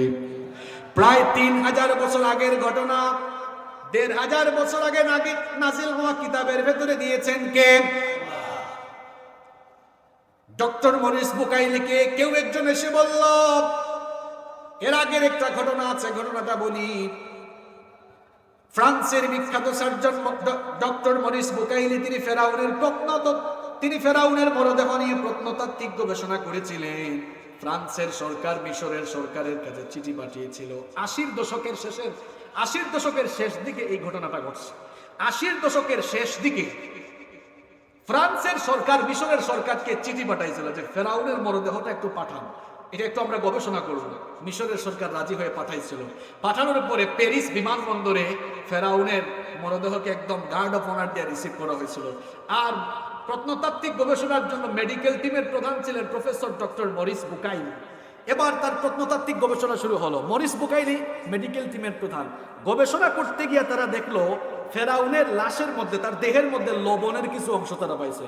তখন ডক্টর মরিস বুকাইলি বলল, আমি নিশ্চিত যেহেতু দেহে লবণের অংশ আছে তার মানে এটা সাগরে ডুবে মরছে, কারণ সাগরের পানিটা কি লবণাক্ত। একজন কয়, স্যার এটা নতুন কথা না, এটা পুরান কথা। মুসলমানদের ধর্মীয় কিতাব কোরআনে কারীমের 10 নম্বর সূরা, সূরা ইউনূসের 90 থেকে 92 নম্বর আয়াতে এই ঘটনা আল্লাহ বলে দিয়েছে। তো ডক্টর মরিস বুকাইলি বলল, হাউ ইজ ইট পসিবল, এটা কিভাবে সম্ভব? ১৫০০ বছর আগে বিজ্ঞান ছিল না, কোরআন নাজিল হয়েছে শুনছি ১৫০০ বছর আগে, আর ফেরাউনের ঘটনা ঘটছে ৩০০০ বছর আগে। তো ৩০০০ বছর আগের কিচ্ছা ১৫০০ বছর আগে ঢুকলো কেমনে? এটা জানলো কেমনে এরা? কয় নিশ্চয়ই এই কিতাবের কোথাও গলদ আছে, ভুল আছে, এটা আনো, আমি একটু দেখি চেক করে কোথাও ভুল টুল আছে কিনা। কেমন পণ্ডিত! তার সামনে কোরআন আনা হলো, হ্যাঁ খুলছে কোরআন খুলে দেখে হায় হায় হায় হায়, এগুলো তো আরবি লেখা। হ্যাঁ কি আরবি জানে? কথা কন না কেন? আরবি জানে। ফ্রান্সের মানুষের মাতৃভাষা তো আরবি না, সে তার মাদার ল্যাঙ্গুয়েজে কোরআনকে ট্রান্সলেট করে পড়া শুরু করলো। সওয়াবের উদ্দেশ্যে না কোরআনের ভুল ধরার উদ্দেশ্যে? ডক্টর মরিস বুকাইলি কোরআনের ভুল বের করতে পারে না। এবার কোরআনকে সেই ইংলিশ ল্যাঙ্গুয়েজে ট্রান্সলেট করে কোরআন পড়া শুরু করলো, সওয়াবের নিয়তে নয়, ভুল ধরার নিয়তে। এরপরেও সে ভুল ধরতে পারে না। ডক্টর মরিস বুকাইলি এবার মনে মনে চিন্তা করলো, কোরআন যেহেতু আরবি ভাষায় নাজিল হয়েছে, সেহেতু আমি যদি আরবি ভাষায় কোরআন পড়ে কোরআন গবেষণা করি, তাহলে আমি কোরআনের ভুল ধরতে পারবো। সে কয়েকজন বড় বড় স্কলারের কাছে গিয়ে আরবি ভাষা শিখলো। আরবি ভাষা শেখার পরে এবার সূরাতুন নাস পর্যন্ত পুরো কোরআন সে ভালোভাবে পড়লো। ভুল ধরা তো দূরের কথা, গোটা কোরআন সে পড়ার পরে দুনিয়ার মানুষকে বলল, ও দুনিয়ার মানুষেরা শোনো, আমি ফ্রান্সের সবচাইতে বড় সার্জন ডক্টর মরিস বুকাইলি এসেছিলাম কোরআনের ভুল ধরার জন্য। কোরআনের ভুল ধরতে এসে দেখি এই কোরআন আমার নিজের জীবনের ভুল বের করে দিয়েছে। আল্লাহু আকবার। অনেক ডাক্তার ইন্টার্ন করছে, এরকম কিছু ডাক্তাররা এসেছে, এটা সিটি এলাকা তো, ডাক্তারদের উদ্দেশ্যে বলি, হিউম্যান এমব্রয়োলজি নিয়ে হিউম্যান এমব্রয়োলজিস্টরা যে গবেষণা করেছেন কিছুদিন আগে, হিউম্যান এমব্রয়োলজির এই তথ্য কোরআনে ১,৫০০ বছর আগে দিয়েছেন কি? মায়ের পেটে মানুষ তো এক ফোঁটা নাপাক পানি থেকে সৃষ্টি হয়েছে। ওই নাপাক পানি ফোঁটা কিভাবে ভ্রূণের ক্রমবিকাশ হয়ে ধাপে ধাপে স্টেপ বাই স্টেপ কিভাবে পূর্ণতায় পৌঁছালো, বিজ্ঞান গবেষণা করেছে এবং বিজ্ঞান এটার নাম দিয়েছে হিউম্যান এমব্রয়োলজি, ভ্রূণ তত্ত্ব। আরবিতে যেটাকে জিন বলে, জিন, ভ্রূণ তত্ত্ব। এই ভ্রূণ তত্ত্ব নিয়ে গবেষণা করে বিজ্ঞানীরা অবাক হয়েছে, চিকিৎসকরা অবাক হয়েছে, কারণ এই তথ্য সূরা মুমিনুন সহ অনেক জায়গায় দিয়েছেন কে? আরেকটা আজীব তথ্য আজকে আপনাদেরকে দিয়ে যাই, আল্লাহর হাজার হাজার মাখলুকাত আছে, এটা নিয়ে ইখতিলাফ আছে। তাফসিরে রুহুল মাআনিতে আছে ৪০,০০০, অন্যান্য তাফসিরে আমি পড়ছি ৮০,০০০, আরো বেশি থাকতে পারে, আল্লাহু আ'লাম। হাজার হাজার সৃষ্টি, কিন্তু আপনারা কি জানেন দুনিয়াতে একমাত্র সৃষ্টি হচ্ছে মানুষ, যারা জন্মের প্রায় ১৬ সপ্তাহ ৪ মাস আগে মায়ের পেটে থাকাকালীন তারা শুনতে পায়। সুবহানাল্লাহ, আরো আসতে বলেন, বাসায় গিয়ে বলিয়ে। আমার কথা বুঝছেন? সুজা বাংলায় বলি, আমরা পৃথিবীতে আসিও নাই, মার পেটে আছি। ওই সময়ে ৪ মাস আগে আমরা মার পেটে থাকতে থাকতে শুনি। সুবহানাল্লাহ পড়বেন না? বিজ্ঞানীরা বলছেন a child gets hearing before 16 weeks of birth. সন্তান মায়ের পেটে যখন থাকে জন্মের ৪ মাস আগে শুনে। এখন তো বিজ্ঞানীরা খুব খুশি, হায় হায় দেখছো আমরা কি আবিষ্কার করছি, কি আবিষ্কার করি, কচু আবিষ্কার করছেন আপনি, এটাও কোরআনে আছে। আপনি কোরআন খুলে দেখেন, আল্লাহ বলেছেন, এখানে আলেমরা আছেন বসে, আমার উস্তাদ এখানে বসে আছেন, হুজুরও জানেন, এখানে আলেমরা জানেন, কোরআনে আল্লাহ শ্রবণ শক্তির কথা বলতে গিয়ে বলেছেন সামআন, মানে শ্রবণ শক্তি। দৃষ্টি শক্তির কথা বলতে গিয়ে কখনো কখনো আল্লাহ বাসর বলেছেন, বহু বচনে আবার আবসার বলেছেন। কোরআন খুলে দেখুন, আল্লাহ কোরআনের সব জায়গায় বাসরের আগে সাম, অর্থাৎ দৃষ্টি শক্তির আগে শ্রবণ শক্তির কথা বলেছেন। ইন্নাস সামআ ওয়াল বাসারা ওয়াল ফুআদা, অন্য আয়াতে যান ওয়াজআলা লাকুমুস সামআ ওয়াল আবসারা ওয়াল আফইদা। সব জায়গায় আল্লাহ, বাংলায় বলি, দৃষ্টি শক্তির আগে শ্রবণ শক্তির কথা বলেছেন। আধুনিক যুগের মুফাসসিরগণ এই আয়াতগুলোর সায়েন্টিফিক এক্সপ্লেনেশন করেছেন এভাবে, যেহেতু আল্লাহ কোরআনের সব জায়গায় দৃষ্টি শক্তির আগে শ্রবণ শক্তির কথা বলেছেন, তার মানে সন্তান দেখার শক্তি লাভ করার আগে শ্রবণ শক্তি লাভ করে। সুবহানাল্লাহ। মায়ের পেটে থাকাকালীন শুনে বলে, দেখে রে যুবকরা শোনো, এতক্ষণ পরে তোমাদের কাছে আসছি, তোমরা যারা বিয়ে শাদী করো নাই, সুন্দরী মেয়ে দেখলে তো পাগল হয়ে যায়। আবার এক বন্ধু আরেক বন্ধুরে কয়, দোস্ত যা দেখছি, ইস খালি সুন্দরী মেয়ে দেখাতে দৌড়াও। এই দেখো, মেয়ে যদি পছন্দ ঠিক মতো না করতে পারো, ঘটনাটা কি ঘটতেছে দেখো। এখন কোরআন আর বিজ্ঞান দিয়া বুঝাই, এখন আর না মেনে নেওয়ার কোনো উপায়। আচ্ছা, কোরআন আর বিজ্ঞান একমত, সন্তান জন্মের কয় মাস আগে মায়ের পেটে শুনে? আরো জোরে, কয় মাস? আরো জোরে, কয় মাস? রংপুরের মানুষ, একটু রংপুরের মতো আওয়াজ হবে, কয় মাস? এবার আসেন, ৪ মাস আগে শুনে। বিজ্ঞানও একমত, কোরআনও। এবার আপনার ওই যে সুন্দরী বউটা যদি খারাপ হয়, পেটের মধ্যে বাচ্চা নিয়ে সারাদিন যদি মোবাইলে ছাক্কা নাকা শুনে, সন্তান শুনতেছে তো পেট থেকে, না শুনে না? এটা হুজুরের কথা না বিজ্ঞানীদের কথা? শুধু বিজ্ঞানীদের কথা না কোরআনের কথা? এখন বউ পেটে সন্তান নিয়ে সারাদিন হিন্দি সিরিয়াল দেখে, নাটক দেখে, সিনেমা দেখে, ঝাঁকানাকা গান শুনে, আল্লাহর কসম ওই মহিলার পেট থেকে যেটা বের হবে ওইটাও ঝাঁকানাকা মার্কা হবে। আর কোরআন বিজ্ঞান বলছে যে সন্তান পেটে নিয়ে জন্মের 4 মাস আগে সন্তানটা শুনে, এবার মেয়েটা যদি ভালো হয়, যুবক হয়ে শুনে, মেয়েটা ভালো নামাজি, আজান হইলে নামাজে দাঁড়া, নামাজে কোরআন পড়তেছে, শুনতেছে সন্তান পেট থেকে, তাসবিহ জপতেছে সন্তান পেট থেকে, তাসবিহ শুনতেছে, জিকির করে সন্তান জিকিরের আওয়াজ শুনে, কোরআন তেলাওয়াত, জিকির আজকার এগুলো শুনে শুনে সন্তান পেট থেকে যখন বের হয়, এই মহিলার পেট থেকে যে সন্তান আসে বড় বড় আল্লামা, মুফাসসির, মুহাদ্দিস, আলেম, বুজুর্গ, পীর, মাশায়েখ হয়ে যায়। এজন্য বউ শুধু বউ নয়, এটা হচ্ছে সন্তান উৎপাদনের কারখানা। ঠিক তো কইলে রে যুবকরা, আবার বলো যারা মিসকিন আছো বিয়ে করো নাই, রাগ করো না, মিসকিন ওই অর্থে বলে নাই, মিসকিন এই অর্থে বলেছি কারণ জীবন সঙ্গী নাই, এখনো একা একা। তো বিয়ে করার সময় সুন্দর সুন্দর মেয়ে দেখে দৌড়াইবা না নামাজি দেখে দৌড়াইবা? যারা বিয়ে করো নাই, বিয়ে করার সময় ঝাঁকানাকা মেয়ের দিকে দৌড়াবা না পর্দাশীল মেয়ের দিকে দৌড়াইবা?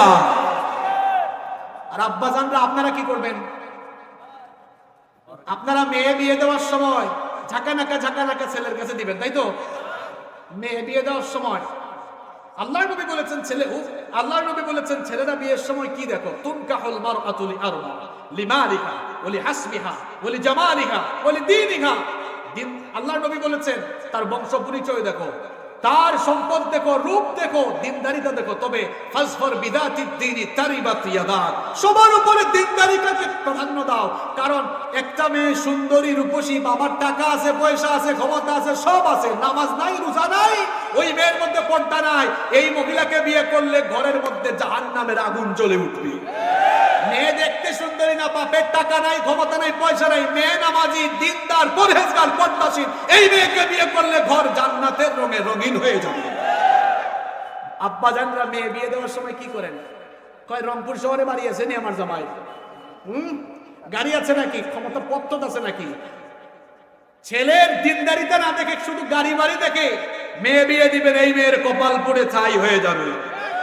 আর দিনদার ছেলে দেখবেন হালাল পন্থায় রুজি করে কিনা, ইনকাম করে কিনা, ছেলের মুখে দাঁড়িয়ে আছে কিনা, নামাজি কিনা, দিনদারিতা দেখে বিয়ে দেন, হালাল উপায়ে সামান্য টাকা ইনকাম করে অসুবিধা নাই, সারা জীবন আপনার মেয়ে সুখে থাকবে।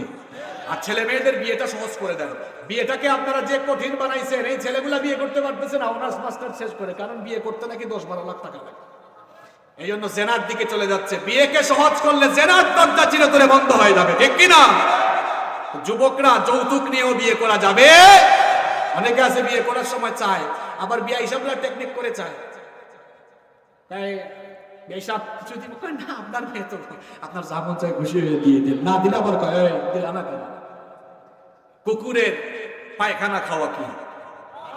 শুকর খাওয়া কি? শুকর খাওয়া যেমন হারাম, কুকুরের পায়খানা খাওয়া যেমন হারাম, যৌতুক দেওয়া এবং নেওয়াও তেমনি হারাম, হারাম এবং হারাম।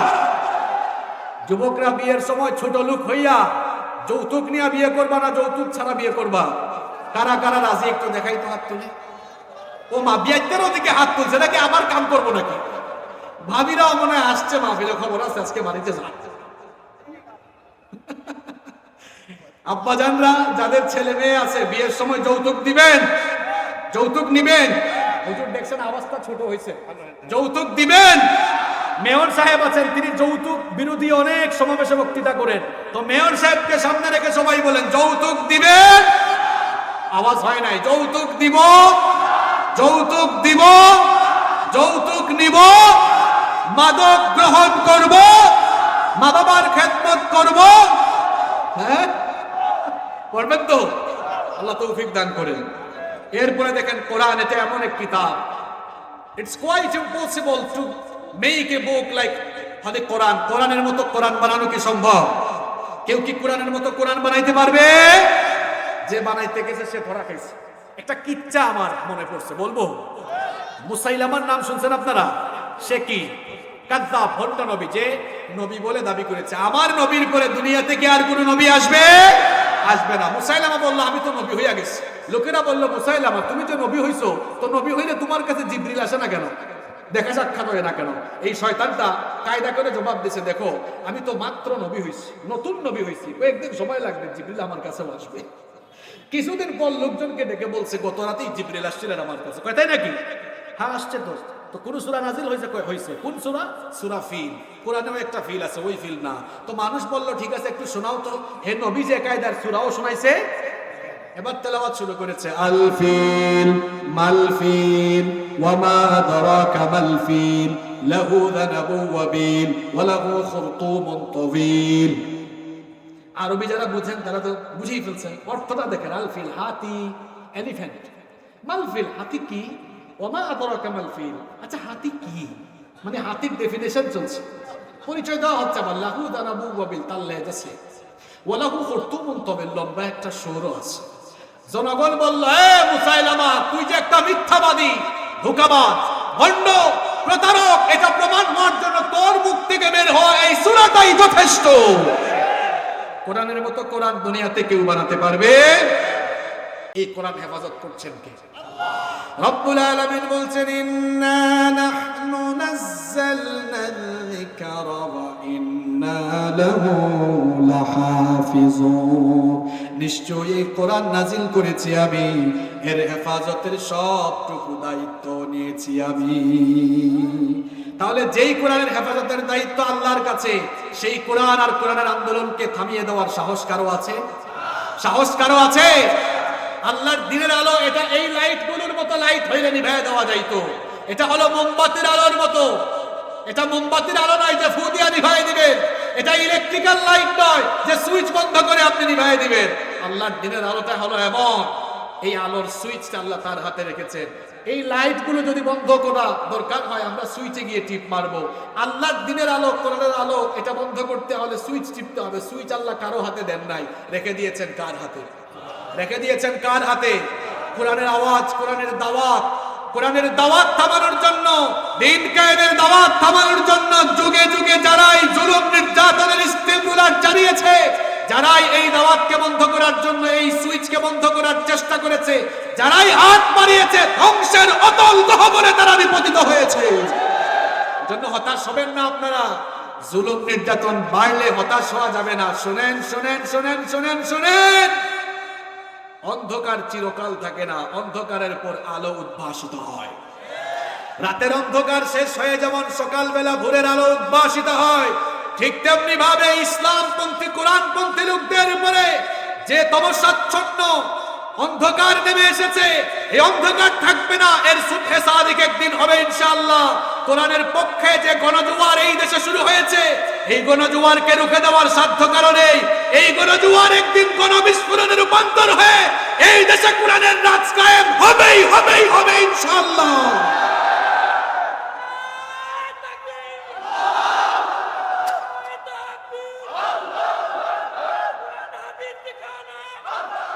সম্মানিত ভাইয়েরা, রাত 12টা হয়ে যাচ্ছে, আমি আর কথা বাড়াবো না, মোনাজাতের দিকে যাব।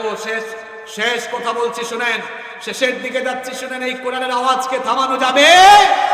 ফেরাউন আর নমরুদ এই দুনিয়ার বিখ্যাত লোক না কুখ্যাত লোক? এই দুনিয়ার কুখ্যাত কাফের ছিল এরা। এরা আল্লাহর দ্বীনের বিরুদ্ধে অনেক ধরনের পরিকল্পনা সাজিয়ে তাদের কর্মসূচি বাস্তবায়ন করার চেষ্টা চালিয়েছে। আল্লাহর জমিন থেকে তারা আল্লাহর দ্বীনকে কখনো মিটায় দিতে পারে? আল্লাহর জমিন থেকে আল্লাহর দ্বীনকে ফেরাউন নমরুদরা মিটিয়ে দিতে গিয়ে তারা যেমন স্বপ্নকে বাস্তবায়িত করতে পারে নাই, যেভাবে তারা ধ্বংস হয়ে দুনিয়া থেকে বিদায় নিয়েছে, ঠিক তেমনি ভাবে আল্লাহর জমিনে আল্লাহর দ্বীনের দায়ীদের উপরে নির্যাতন, নিপীড়নের ইস্তেমরুলার চালানোর পরে দ্বীন কায়েমের এই আন্দোলনকে স্তব্ধ করা যাবে না, বরং যারাই চালাবে তারা একদিন নিঃশেষ হয়ে যাবে। আল্লাহ আমাদেরকে বুঝার তৌফিক দান করুন। কোরআন ছিল, কোরআন আছে, কোরআন থাকবে ইনশাআল্লাহ। কোরআন যেখানে শান্তি আছে সেখানে, কোরআন যেখানে আমরাও আছি সেখানে। এই কোরআন দিয়ে মসজিদ চালানো হয়, মসজিদে শান্তি কম না বেশি? স্লোগান দিয়ে না, কোরআন দিয়ে মসজিদ চালানো হয়, মসজিদে শান্তি কম না বেশি? এই কোরআন যদি সব লেভেলে চলে যায়, সমাজের সর্বত্র ছড়িয়ে যায়, তাহলে বলেন তো শান্তি কম থাকবে না বেশি থাকবে? নবীজির সময় আর আমাদের সময়ের পার্থক্য বলে আমি শেষ করছি। এই বসায় দেন, এটা শুনে যাও। কোথায় যাও তুমি? সবকিছু বুঝে ফেলছো? নবীজির সময়ে এই কোরআন মসজিদে ছিল, সমাজে ছিল না। কারে অনেক কুয়াত শোনাই, এটা ঠিক হুজুর না এটা বেঠিক হুজুর। আবার শোনেন, নবীজির সময় কোরআন মসজিদে ছিল, সমাজে ছিল না। এখনো কথা কয় না, আমি তো ভুল বলছি কথা। নবীজির সময় কোরআন মসজিদে ছিল, সমাজে ছিল না। সমাজে নবীজির পরে 4 জন খলিফা আসলেন, আবু বকর, ওমর, উসমান, আলী রাদিয়াল্লাহু তাআলা আলাইহিম আজমাইন। তারা মসজিদের মধ্যে এই কোরআন শরীফ রাখছেন আর কোরআন দিয়ে ঝাড়ফুঁক দিছেন আর সমাজ চালাইছেন নিজেরা আইন বানাইয়া। জি, আরো জোরে বলেন। নবীজি বলেছেন আমার পরে 30 বছর খুলাফায়ে রাশেদার আমলে কোরআন দিয়ে সব চলবে। নবীজি বলেছেন খায়রুল কুরুনি করনেন সুম্মাল্লাযিনা ইয়ালুনহুম, আমার যুগ শ্রেষ্ঠ যুগ, আমার পরের যুগটাও শ্রেষ্ঠ, কারণ তখনও কোরআন থাকবে। এরপরে নবীজি বলেছেন মুসলমানদের মধ্যে স্বার্থান্বেষী কিছু লোক তৈরি হয়ে যাবে, এরা নিজেদের স্বার্থের জন্য কোরআনকে মসজিদে রেখে দিয়ে সমাজে তারা নিজের মন করা আইন শুরু করবে। আইন শুরু করে করে মুসলিম উম্মাহ দিক বিদিকে ছড়িয়ে পড়বে, মুসলিম উম্মাহ বিভক্ত হয়ে যাবে। নবীজি আবার আখিরি জামানার কথা বলতে গিয়ে বললেন শেষ জামানায় ওই সকল মুনাফিকগুলোকে শায়েস্তা করার জন্য ইমাম মাহদির আগমন হবে। ইমাম মাহদি কিন্তু চলে এসেছেন, দরজায় কোরআন আনছেন, হঠাৎ চলে আসবেন। ইমাম মাহদি এসে সর্বপ্রথম কাফের গুলারে সাইজ করবেন না, সবার আগে মুসলমান নামধারী মুনাফিক গুলারে ধরবেন, যারা কোরআনকে মসজিদে রেখে সমাজ থেকে কোরআনকে বিতাড়িত করে সমাজে তাদের আইন চালু করেছে। ইমাম মাহদি সর্বপ্রথম এদেরকে ধরে শিকল দিয়ে বেঁধে তারপরে এদেরকে শায়েস্তা করবেন। কে তোমার সাহস দিয়েছে? ইমাম মাহদি তার বিচার করবে। আল্লাহর নবীর সময়ে কোরআন মসজিদে ছিল, সমাজে ছিল, সবকিছু কোরআন দিয়ে হয়েছে। আমরা এখন স্বার্থের পাগল হয়ে এটা করছি। আল্লাহ তুমি আমাকে সহ আমাদের সবাইকে তুমি হেদায়েত দাও। কই দিনের দুনিয়া, আমি স্টেজ থেকে নামার আগে হয়তো মরে যেতে পারি, আমি শেষ। আমার দাদার বাপের নাম আমি জানি না। এই কথাটা কেন বলছি জানেন? আপনার দাদার দাদার বাপের নাম আপনি জানেন না। কথাটা কেন বলেছি জানেন? যে দুনিয়ার জন্য, টাকার জন্য, ক্ষমতার জন্য এত পাগল। আমার দাদার বাপ 150 বছর আগে দুনিয়াতে ছিলেন, 150 বছর পরে তার প্রজন্ম তার নাম ভুলে গেল।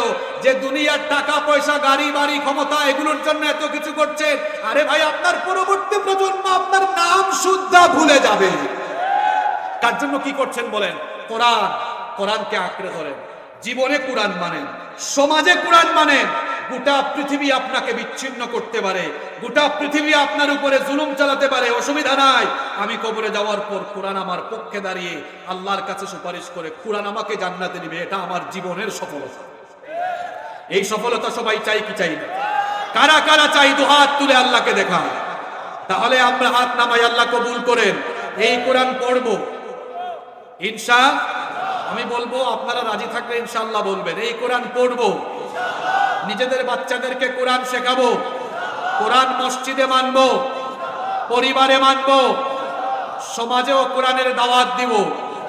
আমরা কোরআনের শান্তির বাণী সব জায়গায় ছড়িয়ে দিব। আল্লাহ তৌফিক দান করুন। মেয়র সাহেব উপস্থিত, কাউন্সিলর সাহেবরা উপস্থিত, তারা ধৈর্য নিয়ে এতক্ষণ ছিলেন, আমি নিজেই অবাক হয়ে গেছি। আমি তাদেরকে ধন্যবাদ দিয়ে খাটো করতে চাই না।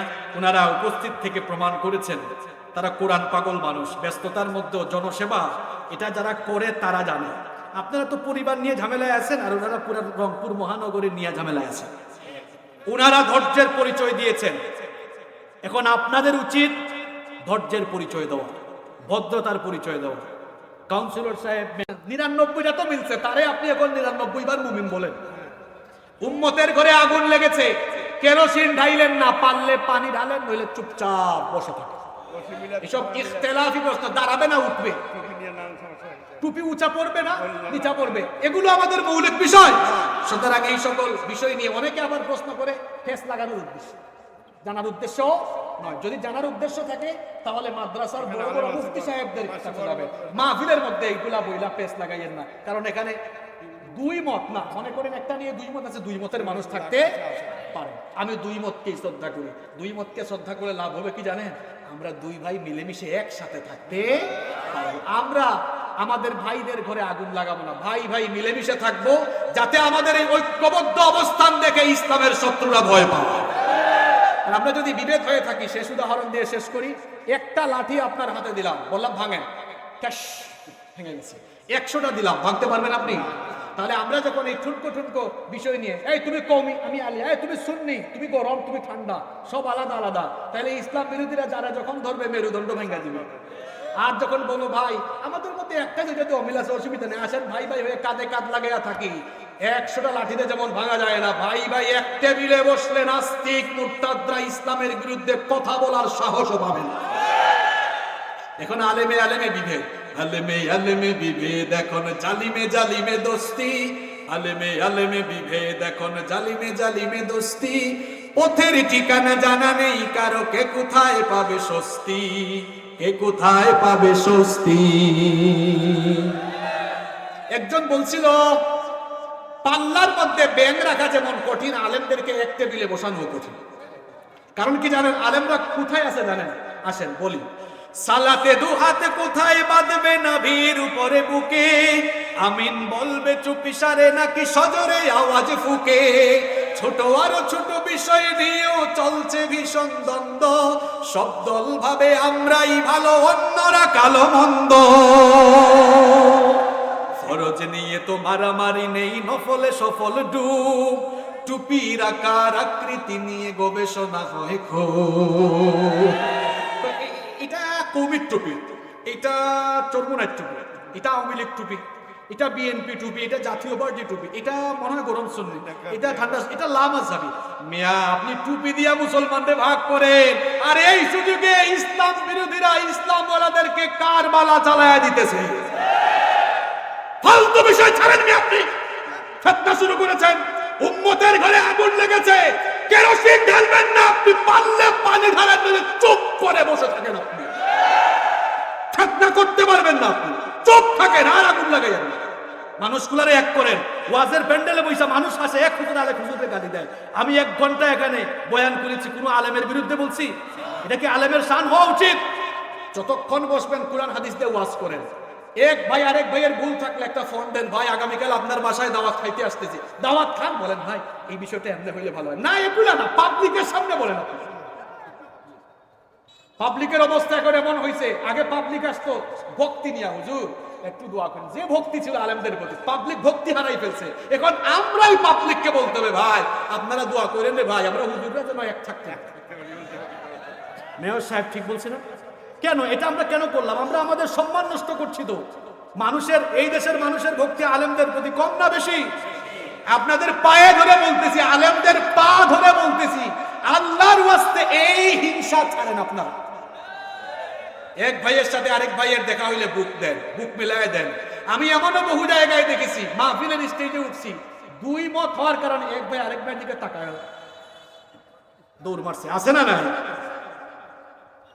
ফরজ নিয়ে তো মারামারি নেই, নফলে সফল ডুব, টুপির আকার আকৃতি নিয়ে গবেষণা হয় খুব, এই সুযোগে আব্রাহা দেখো হাকিয়ে বেড়ায় হস্তি, জালিমে জালিমে দোস্তি, আলেমে আলেমে বিভেদ, এখন জালিমে জালিমে দোস্তি, পথের ঠিকানা জানা নাই কারো, কে কোথায় পাবে স্বস্তি, কে কোথায় পাবে স্বস্তি।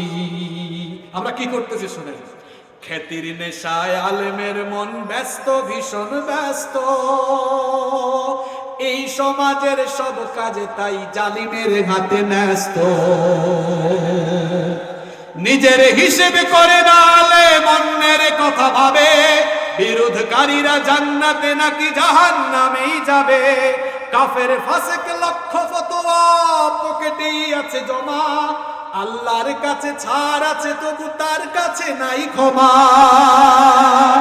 হেরার চেরাগে চিনতে পারেনি এখনো আপন পথ, জালিমের ঘাতে চলে গেছে তাই নিজের সাজানো ঘর, হেরার চেরাগে চিনতে পারেনি এখনো আপন পথ, জালিমের ঘাতে চলে গেছে তাই নিজের সাজানো ঘর, সালতানাতের মিনার হারিয়ে আশ্রয় তার বস্তি। আলেমরা সালতানাতের মিনারে ছিল, সালতানাতে ছিল, এখন বস্তিতে বস্তিতে চলে গিয়েছে। ব্যাগ টাকাতে আমার সম্মানিত আলেমরা রাগ করবেন না। আলেমরা সিংহাসনে ছিল, সেখান থেকে বস্তায় চলে গেছে। ঠেলাঠেলির কারণে কওমিয়া আলিয়া ভেদাভেদ ভুলে যান, কওমিয়া আলিয়া ভাই ভাই হয়ে যান। আমাদের প্রতি মানুষের শ্রদ্ধাবোধ বাড়বে, শ্রদ্ধাবোধ বাড়ার কারণে এক সময় জাতির নেতৃত্ব মানুষ আলেমদের হাতে তুলে দিবে। আল্লাহ আমাদেরকে এক করে দেন। যতক্ষণ শুনলাম আল্লাহ আমাদেরকে কবুল করে নেন। যত কথা বলেছি, বিশেষ করে কেন আজকে আমি কোরআনের সৌন্দর্য নিয়ে কথা বললাম জানেন? বহু বছর পর মাহফিল হয়েছে, অনেকগুলো হাফেজকে আমরা কোরআন দিলাম, কোরআনের প্রতি যেন ভালোবাসা জন্মায়, এজন্য কোরআন নিয়ে কথাগুলো বলেছি। আল্লাহ কোরআনের এই মর্মবাণী, এই নিয়ামতকে বুঝার তৌফিক আল্লাহ আমাদেরকে দান করুন। এই কোরআনের কাছে আসার তৌফিক আল্লাহ দান করুন। কোরআনময় জীবন গঠন করার তৌফিক দান করুন। হুজুর আপনি দোয়া করে ফেলেন, আপনি দোয়া করে ফেলেন। আল্লাহুম্মা আমিন। ربنا ظلمنا أنفسنا وإن لم تغفر لنا وترحمنا لنكونن من الخاسرين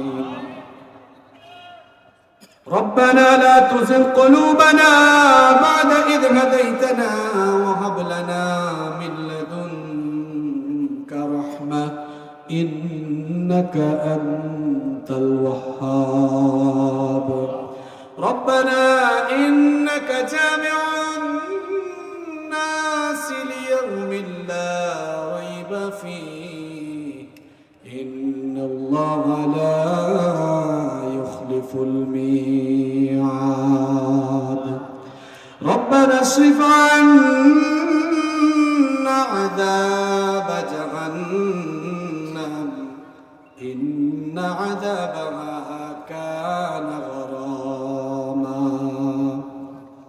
رب العالمين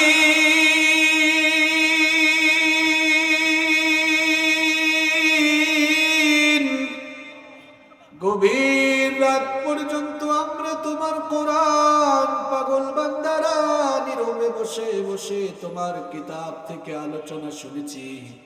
ওগো মালিক, গভীর এই রাতে বড় বড় উলামাদেরকে নিয়ে, দাড়ি পাকা মুরব্বী বাবাদেরকে নিয়ে, যুবক ভাইদেরকে নিয়ে, উলামা তুলাবাদেরকে নিয়ে তোমার কাছে ভিক্ষার হাত তুলেছি গো আল্লাহ। ওগো মালিক, এত গুনাহ করেছি আমরা, গুনাহ করতে করতে করতে করতে অন্তরটাকে আমরা কলুষিত বানিয়ে ফেলেছি গো আল্লাহ। এত পাপ করেছি, পাপের দরিয়ার অতল তলে দেশে নিমজ্জিত হয়েছি।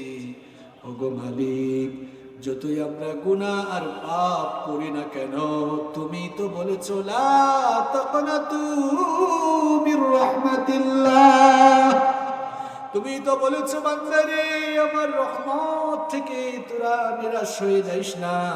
ওগো মালিক, এজন্য তোমার রহমতের আশা করে জীবনের সমস্ত গুনাহগুলোকে সামনে নিয়ে তোমার কাছে ভিক্ষার হাত পেতেছি গো আল্লাহ।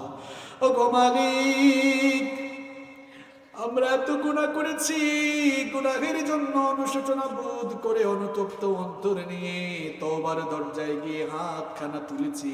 ওগো মালিক, খালি হাতে আমাদেরকে বিদায় করো না। তুমি যদি আমাদেরকে খালি হাতে বিদায় করো, আর কার কাছে যাব বলো? ওগো মালিক, আমরা ছাড়াও তো তোমার অসংখ্য গোলাম আছে, কিন্তু তুমি ছাড়া তো আমাদের আর কোনো মাবুদ নাই। তুমি যদি আমাদেরকে তাড়িয়ে দাও, বিদায় করে দাও, আর কোথাও যাওয়ার আমাদের জায়গা নাই। ওগো মালিক, চক্ষু বন্ধ করে গুনার কথা চিন্তা করলে জান্নাতে যাওয়ার আর আশা থাকে না। ওগো মালিক, এই গুনার বোঝা নিয়ে যদি কবরে যায়, ওই কবর আমাদের সাথে ভালো আচরণ করবে না গো আল্লাহ।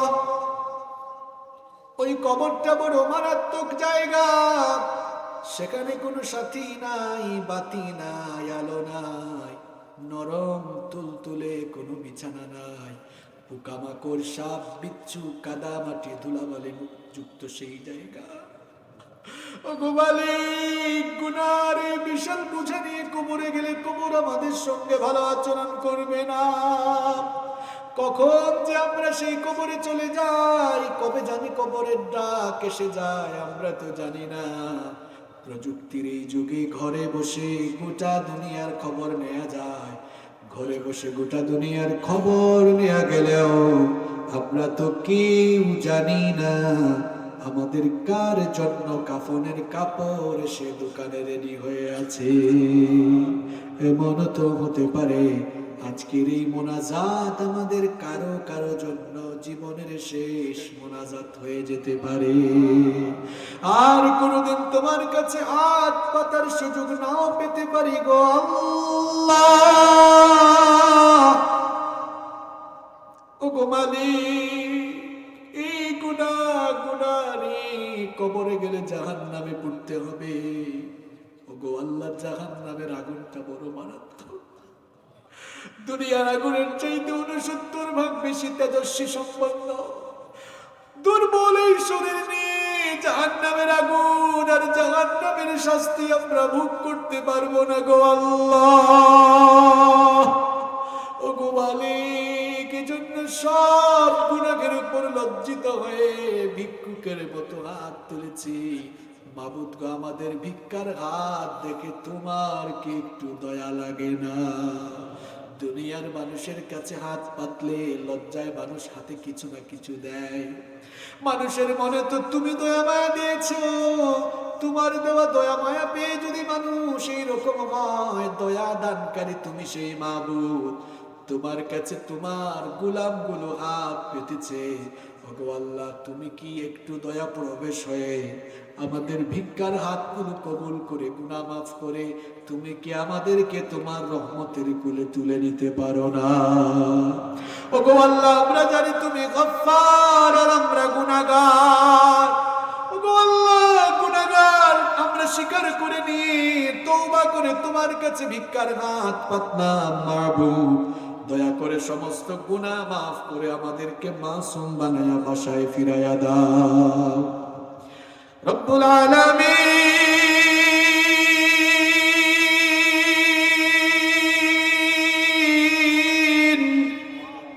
গভীর এই রাতে আমরা যখন তোমার কাছে হাত পেতেছি, মনে পড়ে গেল আমাদের জন্মদাতা আব্বা আম্মার কথা। বাবা বটবৃক্ষের মতো ছায়া দিয়ে আমাদেরকে কষ্ট ত্যাগ করে লালন পালন করেছে। বাবার কথা মনে হলে ছোটবেলার দৃশ্যগুলো স্মৃতিপটে ভেসে আসে। আমাদের বাবা আমাদের জন্য কি পরিমাণ কষ্ট আর ত্যাগ স্বীকার করলে। ছোটবেলায় যখন সন্তানকে নিয়ে বাবা খেতে বসে, নিজে না খেয়ে সন্তানের মুখে খাবারের লোকমা তুলে দিয়েছে। নিজে ছেঁড়া কাপড় পরে ক্ষেতের মধ্যে সারাদিন কাজ করে, অফিসের মধ্যে সারাদিন চাকরি করে, কত কষ্ট করে টাকা পয়সা ইনকাম করে আমাদের পড়াশোনার জন্য, ভরণ পোষণের জন্য খরচ করেছে। ঈদের সময় যখন আসে বাবা নিজে পুরাতন কাপড় পরে আর কষ্ট করে হলেও সন্তানের জন্য নতুন কাপড় কিনে আনে। যেই বাবা সারাটা জীবন কষ্ট করে করে আমাদেরকে ভালোবাসা দিলে, কবরে যাওয়ার পরে তিনি একা হয়ে গেলে। আমরা যারা বাপ হারিয়েছি, ঘরে গিয়ে আমরা আব্বা আব্বা বলে মনের জ্বালা মিটাইতে পারি না গো আল্লাহ। ও গো মালিক, আমাদের মধ্যে আবার অনেক ভাইয়েরা মাও হারিয়ে ফেলেছে। ও গো মালিক, একটি অক্ষর মাত্র মা, কিন্তু মনে হয় যেন গোটা দুনিয়ার সকল মধু তুমি এই নামে ঢেলে দিয়েছো গো আল্লাহ। কত মধু মাখা, কত জাদু মাখাই না। ও গো মালিক, আমরা তো পুরুষ মানুষ, গর্ভধারণের যন্ত্রটা আমরা বুঝি না। আমাদের মা কি কষ্ট আমাদের জন্য সহ্য করেছেন, ভাষায় প্রকাশ করা সম্ভব না। একদিন আর 2 দিন নয়, 10 মাস তিনি পেটে আমাদেরকে নিয়ে কষ্ট সহ্য করেছেন। এই যে শীতের রাতগুলোতে দুনিয়ার মানুষ কত আরাম করে ঘুমায়, কিন্তু গর্ভবতী মা আরাম করে ঘুমাইতে পারে না। আমরা যখন মায়ের পেটে ছিলাম, রাতের বেলা মা ঘুমাইছে, রাতের বেলা মা ঘুমিয়েছে, ঠিক তখন সন্তান পেটের ভেতরে নড়াচড়া শুরু করে উঠলো, মায়ের এমন বেদনা শুরু হলো। ঘুম ভেঙে মা ছটফট ছটফট করে ব্যথার যন্ত্রণায় নীরবে নিভৃতে চোখের পানি জড়িয়েছে। গভীর রাতে মায়ের নাড়ি ছেঁড়া কলেজা ছেড়া যন্ত্রণা, আর সেই চোখের পানিগুলোর সাক্ষী তুমি ছাড়া আর কেউ নাই গো আল্লাহ। শুধু রাতের বেলা নয়, দিনের বেলা আমাদেরকে আমাদের মা পেটে নিয়ে সাংসারিক সকল কাজ করেছে। এরপরে ঘরের সবাইকে খাওয়াইলেন। ঘরের সবাইকে খাওয়ানোর পরে মা যখন ক্ষুধা পেটে খেতে বসলেন, ঠিক তখন সন্তান পেটের ভেতরে নড়াচড়া শুরু করে উঠলো। মায়ের বমি বমি ভাব সৃষ্টি হয়ে গেল। সারাদিনের ক্ষুধার্ত পেটে প্লেটটা রেখে দিয়ে বেডরুমের ভেতরে গিয়ে দরজা বন্ধ করে চিৎকার করে করে কেঁদেছে গো আল্লাহ। এভাবে যে কত রাত আর কত দিন মা কেঁদেছে, তুমি ছাড়া কেউ জানে না গো আল্লাহ। ও গো আল্লাহ, ওই মা যখন আমাদেরকে প্রসব করলেন, সেই মা কত কষ্ট সহ্য করলেন। বর্তমান চিকিৎসা বিজ্ঞান বলে একজন মানুষ সর্বোচ্চ 20 থেকে 25 ইউনিট পর্যন্ত ব্যথা সইতে পারে, কিন্তু আমাদেরকে জন্ম দিতে গিয়ে আমাদের জনম দুঃখিনী মা 20 আর 25 নয়, 50 থেকে 55 ইউনিটের ব্যথা, 50 থেকে 55 ইউনিটের বেদনা কিভাবে একজন মানুষ সহ্য করে পৃথিবীর বিজ্ঞানেরও জানা নাই। ওগো মালিক, শরীরের সবগুলো হাড় ভেঙে গেলেও হয়তো এত যন্ত্রণা হয় না। সেই যন্ত্রণা সহ্য করে মা জন্ম দিলেন।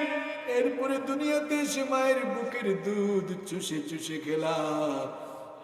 আমরা সারাদিন ক্লান্ত শরীর নিয়ে কাজ করতে করতে যখন গভীর রাত হয়ে যায়, তখন বাসার দরজায় মা ছাড়া আর কেউ অপেক্ষায় থাকে না। বাসায় গিয়ে মা মা বলে ডেকে মায়ের মায়াবী চেহারা দেখলে শরীরের ক্লান্তিগুলো চলে যায়। ওগো মাবুদ, আমরা যেন মা হারিয়ে এতিম হলাম, ঘরে গিয়ে মায়ের চেহারাও দেখি না, মা মা বলে ডেকে মনের জ্বালাও মেটাইতে পারি না গো আল্লাহ। ওগো মালিক, চেয়ে দেখো স্কুল মাঠের দিকে মা বাপ হারা এতিম সন্তানগুলো চোখের পানি ছেড়ে ভিক্ষার হাত তোমার কাছে তুলেছে। ওগো মালিক, আমাদের চোখের পানি দিয়ে আমাদের কবরবাসী মা বাবার কবরগুলোকে তুমি জান্নাতুল ফেরদাউস বানিয়ে দাও। আমাদের যাদের মা বাবা বেঁচে আছেন নেক হায়াত বাড়িয়ে দাও। যতদিন তারা বেঁচে থাকবেন আমাদেরকে খেদমত করার তৌফিক দাও। আল্লাহুম্মা গফিরলি ওয়া লিওয়ালিদাইয়া ওয়া কুর রাব্বিরহামহুমা। আমার বাবা জানরা, আমার ভাইরা সবাই মহব্বতে আমার সঙ্গে পড়েন, রাব্বিরহামহুমা কামা রাব্বায়ানি সগীরা। রাব্বিরহামহুমা কামা রাব্বায়ানি সগীরা।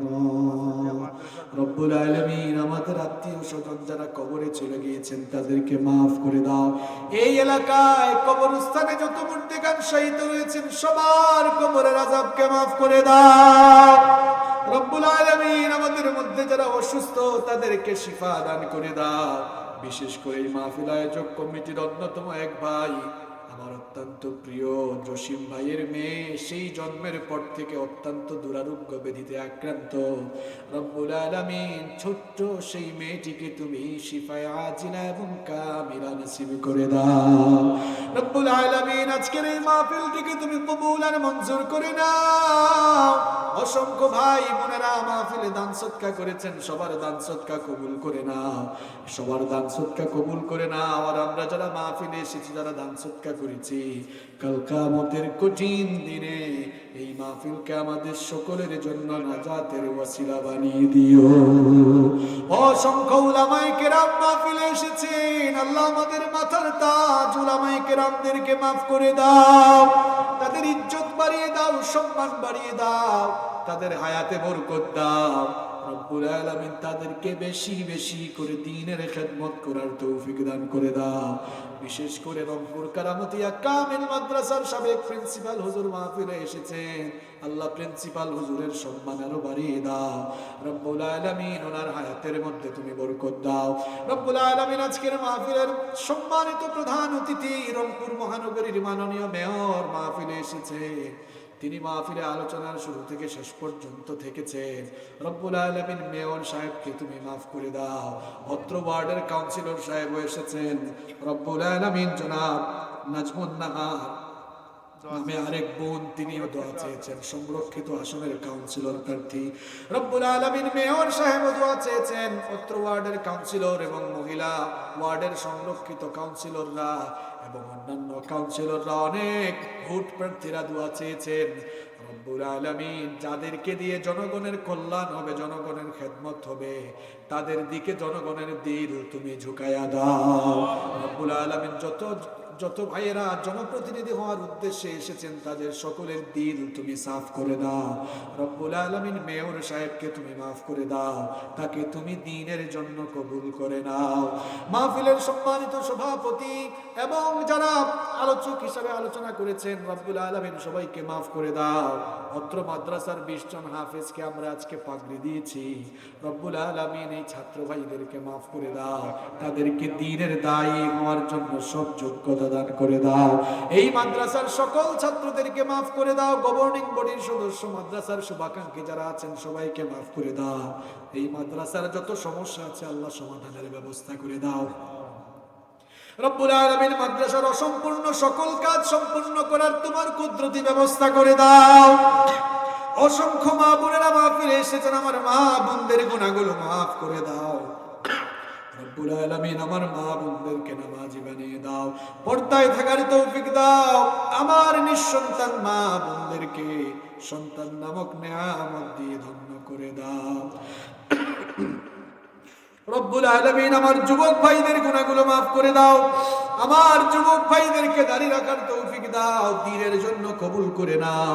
আমার পুলিশের ভাইদেরকে মাফ করে দাও, আমার গোয়েন্দার ভাইদেরকে মাফ করে দাও। আমার দেশের পুলিশ, র্যাব, বিজিবি, সেনাবাহিনী, বিমান বাহিনী, গোয়েন্দা সংস্থা, টিভি সহ প্রশাসনিক স্তরে যারা দায়িত্ব পালন করছেন, সবাইকে মাফ করে দাও, সবাইকে দ্বীনের জন্য কবুল করে নাও। রব্বুল আলামিন আমার দেশের উলামা মাশায়েখদেরকে তুমি হেফাজত করো, সকল প্রকার ষড়যন্ত্র থেকে জাতির শ্রেষ্ঠ সন্তান উলামাদেরকে হেফাজত করো। রব্বুল আলামিন পৃথিবীর নির্যাতিত সকল মুসলমানদেরকে তুমি তোমার কুদরতি চাদরে দিয়ে হেফাজত করো। ওগো আল্লাহ, আমাদের মনের বেদনা তুমি ছাড়া আর কেউ জানে না। কুরআনের অনেক আলেমদেরকে আমরা অনেক ভালোবাসি, যাদেরকে আমরা কুরআনের মাঠে পাই না। ওগো আল্লাহ, আমাদের মনের ভেতরের সেই বেদনার কথা তুমি জানো। ওগো মালিক, আমাদের সেই কুরআনের প্রিয় মুখগুলোকে তুমি আবারও কুরআনের মাঠে ফিরাইয়া দাও। রব্বুল আলামিন আমাদের মধ্যে সকল ফিতনা ফাসাদ দূর করে দাও, ভাই ভাই হয়ে মিলেমিশে থাকার তৌফিক দাও। আমাদের মনের সকল হিংসা নিন্দা দূর করে দাও, আমাদের মধ্যে হৃদ্যতার বন্ধনকে আরো মজবুত করে দাও।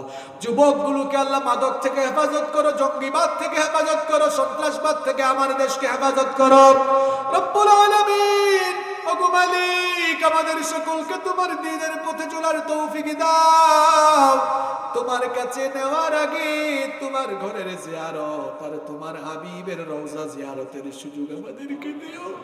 আমরা যারা গিয়ে এসেছি, আমাদেরকে বারবার যাওয়ার সুযোগ দিও। ওগো মালিক, শেষ আবেদন তোমার কাছে গো আল্লাহ, দুনিয়াতে কেউ আমরা চিরদিন থাকবো না। এই পৃথিবীর মায়া ছেড়ে সবাই আমরা একদিন চলে যাব।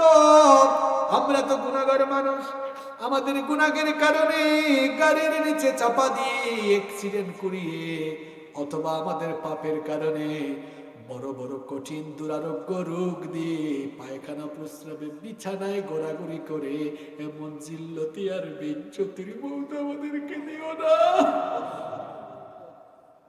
ওগো মালিক, আমাদের পাপের কারণে এমন কঠিন রোগ দিও না যে রোগের কারণে তোমারে সাজদা দেওয়া যায় না। ওগো মালিক, মৌতের আগ পর্যন্ত তোমাকে সাজদা দিতে চাই, এজন্য আমাদেরকে সুস্থতার জিন্দেগি দান করো, আমাদেরকে শুকরগুজারি গোলাম বানাও, সুস্থতার জিন্দেগি দাও। যখন মৌতের সময় আসবে তখন আমাদেরকে পবিত্র অবস্থায় তোমার কাছে তুলে নিও, আর মৌতের সময় আমাদের মুখে কালেমাটা নসিব করে দিও। লা ইলাহা ইল্লাল্লাহু মুহাম্মাদুর রাসূলুল্লাহ। আসসালামু আলাইকুম। একটি কিতাব